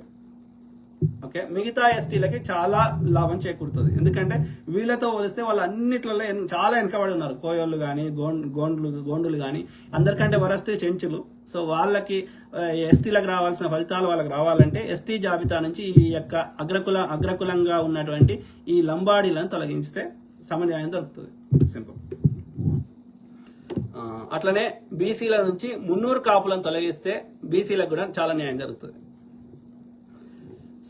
సునీల్ రిషి అన్నగారు, ఒక్క సుప్రీంకోర్టు జడ్జికే భద్రత లేదే, ఇంకా ఎవరికి ఉంటుందా చెప్పే ఇండియాలో సామాన్య ప్రజలకు నిజమైన న్యాయం దొరకదు. అదే బ్రదర్, సుప్రీంకోర్టు న్యాయమూర్తి 1, 2 మరి చట్టం ఏముందో నాకు తెలియదు. ఈ సుప్రీంకోర్టు న్యాయమూర్తిగా లేకపోతే జడ్జిగా ఎవరైతే పనిచేసిండ్రో వాళ్ళు రిటైర్ అయినా కూడా 5 ఏళ్ళలో 10 ఏళ్ళలో వాళ్ళ ఏమంటారు వాళ్ళు ఎప్పటి వరకు సేఫ్ గా లేదు అనిపిస్తే వాళ్ళకి స్పెషల్ ప్రొటెక్షన్ ఒక ఆఫ్టర్ రిటైర్ అయినా కూడా 5 to 10 years వాళ్ళకి ఇవ్వాల్సిన అవసరం ఉంది ఇది జడ్జిలకి. ఓకే, ఎందుకంటే వాళ్ళు ఏదో న్యాయం కరెక్ట్ ఏదనిపించిందో ఆ తీర్పు ఇచ్చినాక మళ్ళీ రేపు పొద్దున రిటైర్ అయినా కూడా వాళ్ళ మీద దాడులు చేయాలని నమ్మకం ఏంది? సో అదొకటి చేయాల్సిన అవసరం ఉంది. రెండోది, ఇప్పుడు ఆయన మీద ఇట్లా తీర్పిస్తే, ఆయన మీద ఇట్లా చెప్పిసిరేస్తే వీడిని ఒక 10 ఏళ్ళలో 20 ఏళ్ళలో జైలు శిక్ష పంపిమని శిక్ష చేసేది ఉండే ఐడియల్గా. ఆయనకు అధికారం ఉంది, మరి ఆయన ఎందుకు వాడుకుంటలేడు అనేది నా క్వశ్చన్ మార్క్. ఎవరు గవాయి గారు. ఓకే, ఉన్నదిగా అది అంగీకరించాల్సిన విషయం. మనకి మనువాద మైండ్ సెట్ ఉన్నది. మనకే బీసీ శూద్రులకేమో మనువాద మైండ్ సెట్, ఇది బానిసత్వ మైండ్ సెట్ ఉంది. ఈ సోకాల్డ్ అగ్రకులం ముఖ్యంగా బ్రాహ్మణులకి మనువాద మైండ్ సెట్ ఉంది. మన మీద చెప్పేసి వానికి పెద్ద అసలు 1% కూడా వానికి తప్పు అనిపిస్తలేదు. వాడు ఇంకా సమర్థించుకుంటున్నాడు. అదే ఇంకో బ్రాహ్మణ్ మీద ఏమని ఒకవేళ బై మిస్టేక్ దళితుడో ఒక బీసీఓ ఒక ఎస్సీఓ ఎస్టీఓ ఒక బ్రాహ్మణ్ మీద విసిరేసిన అనుకో, ఎన్కౌంటర్లే, యుద్ధాలే. Same thing. ఈడబ్ల్యూఎస్ ఎవడు అడగకుండా తెచ్చిండు. ఈ బీసీ అడిగితే ఇప్పుడు యుద్ధం చేస్తున్నారు. మీరు వేస్ట్ కావాలని తిడుతున్నారు. సో ఇదే మనువాదం అంటే ఎందుకు? ఇదే అర్థమైందా? సో ఇది పోవాలంటే చాలా కష్టమవుతుంది. Very unfortunate. షూ విసిరితే మరగని కుక్కలు ఇవాళ ఎక్కువ మరుగుతున్నాయి అన్న నిజంగా నీతి నిజాయితీ. ఎందుకంటే వాళ్ళకి ఈ దోపిడీ మెంటాలిటీ నుంచి అది ఎల్లకాలం అట్లనే దోపిడీ జరగాలి. న్యాయం ఇట్లా మనని వాడు రాసుకున్న పుస్తకమే తప్పు రాసుకున్నాడు. సో దాని పుస్తకాన్ని ఇప్పుడు పార్లమెంట్ ఓపెనింగ్ ఎవరు వచ్చిర్రు? గతంలో గతంలో అన్ని మతాల వారు అందరు ట్యాక్సులు కడుతున్నారు. అన్ని దేశ జాతీయవాదులు, దేశం మీద ప్రేమ ఉన్న వాళ్ళు వచ్చారు. ఇవాళ ఇప్పుడు చూడండి, గతంలో ఎట్లుండే ఇవాళ ఎట్లుండే చూడండి. గతంలో అన్ని కులాల వారు, అన్ని మతాల వారు, ఇంక్లూడింగ్ అంబేద్కర్ గారు, పటేల్ గారు, నెహ్రూ గారు, అట్లా అందరు పార్లమెంట్ ఓపెనింగ్కి వచ్చిన వాళ్ళు. ఇవాళ చూడండి ఒక్క బీసీఎస్ చేస్తూ చూపెట్టాలా? మోడీ ఆర్యబనియా, నిర్మలా సీతారామన్ బ్రాహ్మణ్, తమిళ్ బ్రాహ్మణ్, వీడు కిషన్ రెడ్డి, ఇక మిగతా వాళ్ళందరూ బ్రాహ్మిన్స్, ఆర్య బ్రాహ్మిన్స్. ఇలా చూడండి, ఒక సిక్కులు ఆయన ఉన్నాడు, ఒక దళితుడు ఉన్నాడు, ఆ బాబు జగ్జీవన్ రామ్ దళితుడు, అంబేద్కర్ గారు దళితుడు, ఒక సిక్కులు ఆయన పేరు ఏదో మర్చిపోయినా, పటేలు, అన్ని కులాల వాళ్ళు ఉన్నారు. సో దిస్ ఈజ్ వాట్, ఇది మార్పు. అప్పటికి ఇప్పటికి మార్పు ఏంటంటే ఈ సత్తా. ఎందుకు ఇలా బీసీఎస్సీ ఎందుకు విలువలే, ముస్లిమ్స్ ఎందుకు విలువలే, క్రిస్టియన్స్ ఎందుకు విలువలే, ఈ కింద ఎందుకు విలువలే మన పార్లమెంట్ ఓపెనింగ్? ఓన్లీ వీళ్ళకేం పని? వాళ్ళు కాషాయం వేసుకున్నారంటేనే ఈ డే టు డే లైఫ్ నుంచి వాళ్ళు వెళ్ళిపోయిన వాళ్ళు, సర్వసంగ పరిత్యాగులు. ఈ డే టు డే లైఫ్ తోటి నాకు సంబంధం లేని వాళ్ళు ఎందుకు వచ్చారు పార్లమెంట్ ఓపెనింగ్కి? ట్యాక్స్ పేయర్స్ రావాలి కదా, వీళ్ళు ట్యాక్స్ కూడా కట్టారు కదా. That is what is happening. Brahminism నడుస్తున్నది. వీడి చట్టాలు చేస్తున్నాడు మనకి. ఎందుకు పనికిరాని ఈ సమాజానికి దూరంగా ఉండాల్సిన వాళ్ళు, ఓకే, వాళ్ళు రాసుకున్న శాస్త్రాల ప్రకారమే ఉండాల్సిన వాళ్ళు వాళ్ళు మనకి శాసనాలు రాస్తున్నారు. మొన్న 400 సీట్లు వచ్చుంటే వీళ్ళు ఎత్తేపించేటోళ్ళు యొక్క రాజ్యాంగాన్ని. దీనికి మార్గం ఏంది సునీల్ రిషి బ్రదర్? మనకి సమన్యాయం దొరకాలంటే ఈ ఉన్న చట్టాల్లో వ్యవస్థలో దొరకదు. ఎందుకంటే అన్నిట్లలో అగ్రకులం వాళ్ళు ఈ మనువాదులే ఉన్నారు కాబట్టి మనం రోడ్డు మీదకి వచ్చి కొట్లాడమే మనకి న్యాయం దొరికేదాకా కొట్లాడాలి అంతే. That is the only way మనకున్న చివరి ఆప్షన్. ఓకే, రాతోడు భాయ్ అంటుండు, వాళ్ళది మేము లాక్కోవడం లేదు, కష్టపడుతున్నాం, ఉద్యోగాలు కొడుతున్నాం, అప్పనంగా దోచుకోవడం. కరెక్ట్, నువ్వు చెప్పింది కరెక్ట్ అయితే ఒకటే బ్రదర్, నువ్వు చెప్పిందే కరెక్ట్ అని నమ్ముదాం రాతోడు బ్రదర్. ఓకే, మేమేమంటున్నామంటే లంబాడీలను ఎస్టీల రిజర్వేషన్లకి వెళ్ళి తొలగిద్దాం అంతే. ఇక నువ్వు కష్టపడతావా ఏం చేస్తావో మాకు అనవసరం, మేము అప్పుడు నీ గురించి మాట్లాడాల్సిన అవసరం మాకు లేదు. సింపుల్. ఇది మాలకరం, ఈ లంబాడీలకి రిజర్వేషన్ వచ్చింది డాక్టర్ బిఆర్ అంబేద్కర్ వల్ల అన్న, కానీ వాళ్ళకి అంబేద్కర్ అంటే నచ్చదు. అదే బ్రదర్, ఇక్కడ ఉంటున్నారు అక్కడ పాట పాడుతున్నారు. వీళ్ళకి ఈ మత పిచ్చి మనువాదం ఉన్నది. ఓకే, ఈ లంబాడీలకి. ఓకే, వాళ్ళు ఇక్కడ ఈ ప్రాంతంగా ఫీల్ గారు, అక్కడ ఏమున్నారో ఏం లేదో మనకు తెలియదు. వాళ్ళు చెప్పుకుంటున్న ప్రకారం మేము రాజపుత్రులం అని చెప్పుకుంటారు. సో ఏది ఏమైనా వాడు ఈ ఎస్టీ రిజర్వేషన్ అనుభవించుకుంటా వాడు అగ్రకులం అనే ఫీల్ అవుతున్నాడు. అన్నప్పుడు నువ్వు ఎస్టీ రిజర్వేషన్ ఎందుకు అనుభవిస్తున్నావు?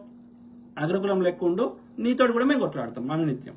అర్థమైందా? ఉత్తరాది కల్చర్ని, ఉత్తరాది ఆధిపత్యాన్ని, ఉత్తరాది దోపిడిని మా మీద రుద్దుతా అంటే నేను తీసుకో. వాళ్ళు ట్యాక్సీలు కట్టరు. గంత పెద్ద గోకుల్ చాటోడు వాడు క్యాష్ ట్రాన్స్ఫర్ మొత్తం క్యాషే. ఇంకా కూరగాయలు అమ్ముకునే అవ్వ రోడ్డు మీద బండి అమ్ముకునే 4 రూపాయలు రాని అవ్వ కూడా కార్డు పెడుతుంది, స్కాన్ చేసేది పెడుతుంది. కానీ గంత పెద్ద గూగుల్ చాటోడు అనాది నుంచి నేటి వరకు క్యాషే తీసుకుంటాడు. వాడు రిసీట్ ఇయ్యాడు, రిసీట్ ఇస్తే ఒక రేటు పెడతాడు, రిసీట్ ఇవ్వకపోతే ఇంకో రేటు పెడతాడు. అంటే అర్థమైంది, is cheating the system. Cash తీసుకుంటాడు, ఎందుకు తీసుకుంటాడు? ట్యాక్స్ కట్టడాడు, ఈజ్ ఇవేడింగ్ ద ట్యాక్స్. మరి ట్యాక్స్ కట్టకపోతే ప్రభుత్వాలు పథకాలు ఎట్లా చేస్తాయి, ప్రభుత్వాలు అభివృద్ధి ఎట్లా చేస్తాయి? దొంగ వ్యాపారం చేస్తున్నారు వాళ్ళు. రేవంత్ రెడ్డికి అరే ఒక చట్టం తేరా అయ్యా, ఇట్లా దొంగతనం ఇట్లా ఈ కథలు వేయటోళ్ళని దో నంబర్ మాల్ అమ్మేటోని ఆ తయారు చేసే మ్యానుఫ్యాక్చర్ వీళ్ళోడే ఉంటాడు. వాడికి ఆ సెకండ్ గ్రేడ్ ప్రోడక్ట్ వానికే అమ్ముతాడు, మనకి అమ్మడు. రకరకాలుగా మోసం చేస్తే ఆ రేటుని మనం మెయింటైన్ చేయలేక ఇక్కడ ఉన్నటువంటి వ్యాపారస్తులు బిజినెస్ చేయలేకపోతున్నారు. వీళ్ళు చేసే దొంగ వ్యాపారాల వల్ల ట్యాక్సీలు కట్టరు, ప్లస్ అక్కడ సిండికేట్ గా పనిచేస్తున్నారు. సో కాబట్టి ఒక చట్టం తెచ్చి ఇక్కడ తెలంగాణ వ్యాపారులకి అనుకూలంగా సహాయం చేయి, వీళ్ళ అబ్యూస్ ఆపురా అంటే కాంగ్రెస్ పార్టీ ఓవరాల్ ఉన్నప్పటికీ రేవంత్ రెడ్డి కొన్ని విషయాల్లో ఇంకా అగ్రెసివ్ గా చేయాల్సిన అవసరం ఉంది. సో అందుకే అంటున్నా, ఈ పార్టీలకు అతీతంగా ఏ పార్టీ ఉన్నా సరే గట్టిగా పోరాడదాం. ఓకే, అన్ని రిసోర్సెస్ అందరి కాబట్టి అందరికీ చెందాలి అవి. అందరము సమానంగా, ప్రకృతి మన అందరి సమానంగా చూస్తుంది, అందరి లోపల అదే ప్రాణం ఉంది, అందరూ అట్లే పుడతారు కాబట్టి అమ్మ యోనిలోకి వెళ్ళి. కాబట్టి అందరికీ చెందాల్సిన రిసోర్సెస్, పదవులు అన్నీ అందరికి చెందాలి. కాబట్టి ఈ దుర్మార్గుల వ్యతిరేకంగా నిరంతరం ప్రజల్ని ఎడ్యుకేట్ చేద్దాం, అట్లనే పోరాటం చేద్దాం గ్రౌండ్ లెవెల్లో. ఇంకొక 2 కామెంట్స్ ఉన్నాయి, చదువుదాం. రాథోడ్ బాయ్, నువ్వు మా భారతీయుడివే కాదు అమెరికా వాడివి, మా భారత్ గురించి మాట్లాడే అర్హత నీకు లేదు. ఎందుకు లేదు?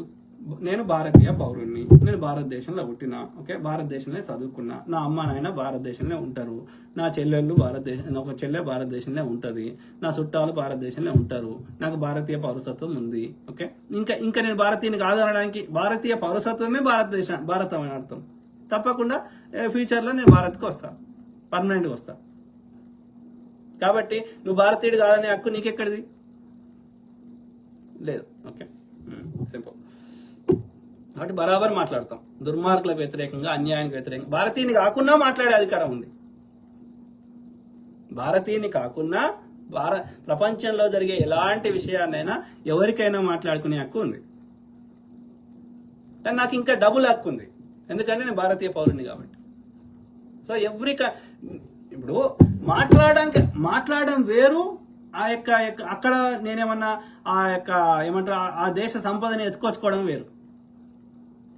లేకపోతే అక్కడ ఏమంటారు ఆ దేశాన్ని చెడు చేస్తే వేరు. కానీ ఒక మంచి చేయాలని, ఒక హ్యుమానిటీ కానీ, లేకపోతే యునైటెడ్ నేషన్స్కి అర్థమైంది, లేకపోతే ఇంటర్నేషనల్ కోర్టులకు అర్థమైంది, ఇంటర్నేషనల్ చట్టాలకు అర్థమైంది, మానవత్వానికి అర్థమైంది. కాబట్టి ప్రపంచంలో ఏ దేశం, నియంత దేశాలైనా సరే వాళ్ళు ఇష్టమైనట్టు చేస్తా అంటే చేయడానికి వీలు లేకుండా ఒక మానవీయ కోణంలో ప్రపంచ దేశాలన్నీ స్పందించే హక్కు, ప్రపంచంలో ఎవరు ఎక్కడున్నా మాట్లాడే హక్కు ఉన్నది. కానీ నాకు డబుల్ హక్కు ఉంది, ఎందుకంటే నేను భారతీయ పౌరసత్వం కూడా ఉంది కాబట్టి. సింపుల్. లేకున్నా ఉంది, ఉంటే ఇంకెక్కువ ఉంది. సింపుల్. రాథోడ్ మాలకరం అన్న, మార్వాడి వాళ్ళని తెలంగాణ నుండి పంపించాలి, మార్వాడి వాళ్ళని లంబడి వాళ్ళని ఇద్దరిని పంపించాలి బ్రదర్. పెద్ద ఉద్యమం రావాలి అన్న, బీసీలకి వైశ్యాస్కి చాలా లాస్ జరుగుతుంది. Totally agree brother. బీసీలకు జరుగుతుంది, ఎస్సీలకు జరుగుతుంది, ఎస్టీలకు జరుగుతుంది, వైశ్యులకు జరుగుతుంది, ఇక్కడ ఉన్న మూలవాసులందరికీ నష్టం జరుగుతుంది. కాబట్టి ఈ ఉత్తరాది శక్తిని పంపించాల్సిన అవసరం ఉంది. ఓకే, అందుకోసం కఠినమైన చట్టాలు తేవాల్సిన అవసరం ఉంది. ఫిజికల్ గా పొమ్మనే హక్కు మనకు లేదు కాబట్టి, భారతదేశం ఒక యూనియన్ కాబట్టి. కానీ మనము ఇక్కడ వానికి ఆర్థిక మూలాలు దెబ్బ కొట్టి ఇక్కడ బతుకుదరువు లేకుండా చేస్తే వాడే వెళ్ళిపోతాడు. అందుకోసం చట్టం తేరా రేవంత్ రెడ్డి అంటే మరి ఎందుకు తెస్తలేడో అర్థమైతలేదు. సునీల్ ఋషి అన్నగారు, ఈ లంబాడీలు ఆనాడు వచ్చి రోడ్ల మీద ధర్నాలు రాస్తారోకాలు, ఏనాడు రోడ్ల మీద వచ్చే ధర్నాలు రాస్తారోకాలు ఎక్కడా చేసిన లేదు బ్రదర్. లంబడోళ్ళు కానీ, ఏమంటారు ఈ మార్వాడోళ్ళు కానీ, ఈ ఉత్తరాదోళ్ళు కానీ, ఎవడు తెలంగాణ ఉద్యమంలో ఎవడు చెప్పు వీళ్ళు పాల్గొన్నది? ఈ ఉద్యమం ఏ ఉద్యమంలో స్వతంత్ర ఉద్యమం నుంచి మొదలు పెడితే ఈనాటి వరకు లేరు. ఇంకా వేరే వాళ్ళు, రామ్జీ గోండు ఆయన పాల్గొన్నాడు, లంబడైన పాల్గొన్నాడు. నిజం, వీళ్ళు కూడా బ్రిటిష్ సంకనాకిన వాళ్ళే. Very unfortunate. ఆర్ఎస్ అంటే ఆర్య బనియాలు, ఆర్య బ్రాహ్మణులు, వీళ్ళ చెత్త అంతా ఉన్నది. వీళ్ళు కూడా ఆర్యలే. అర్థమైందా? సో ఎందుకంటే వీని రక్తం వాని రక్తం ఒకటే ఉంది. వాడు ఆర్యుడే, ఆ బ్రిటిష్ వాడు వీడు ఆర్యుడే. ఆ యొక్క మధ్య ఆసియా దేశంలో నుంచి ఆ యొక్క నొమాడ్స్ అంటే దేశదిమ్మర్లు, వీళ్ళు కూడా దేశదిమ్మర్లే కదా బంజారాలు. సో ఆ దేశదిమ్మరులు ఈ కొంతమంది యూరప్కి పోయినరు, కొంతమంది భారతదేశంకి వచ్చారు. సో వాళ్ళ రక్తం ఒకటే, వాళ్ళ స్కిన్ కలరు అన్నీ ఒకటే. కాబట్టి ఇక్కడ మూలవాసుల మీద ప్రేమ ఉండదు. మీరు చూడండి, స్వతంత్ర ఉద్యమంలో ఈ మూలవాసులైనటువంటి గిరిజనులు చాలా మంది పాల్గొన్నారు, లంబాడోలు పాల్గొనలే. అన్నగారు ఈ కరెక్ట్ బ్రదర్, రాజస్థాన్ వెళ్ళిపోని హక్కు నీకెక్కడిది? బరాబర్ అంటావు, నువ్వే చెప్తున్నావు కదా మేము రాజస్థాన్లో ఉన్నాం, మేము రాజపుత్రం అని మీరే చెప్తున్నారు కదా, మేము చెప్తలేం కదా. మరి నీ ప్రాంతానికి నువ్వు వెళ్ళిపోమని మేమేమంటాం, మీరే చెప్పుకుంటాం కదా, మేము చెప్తలేం కదా.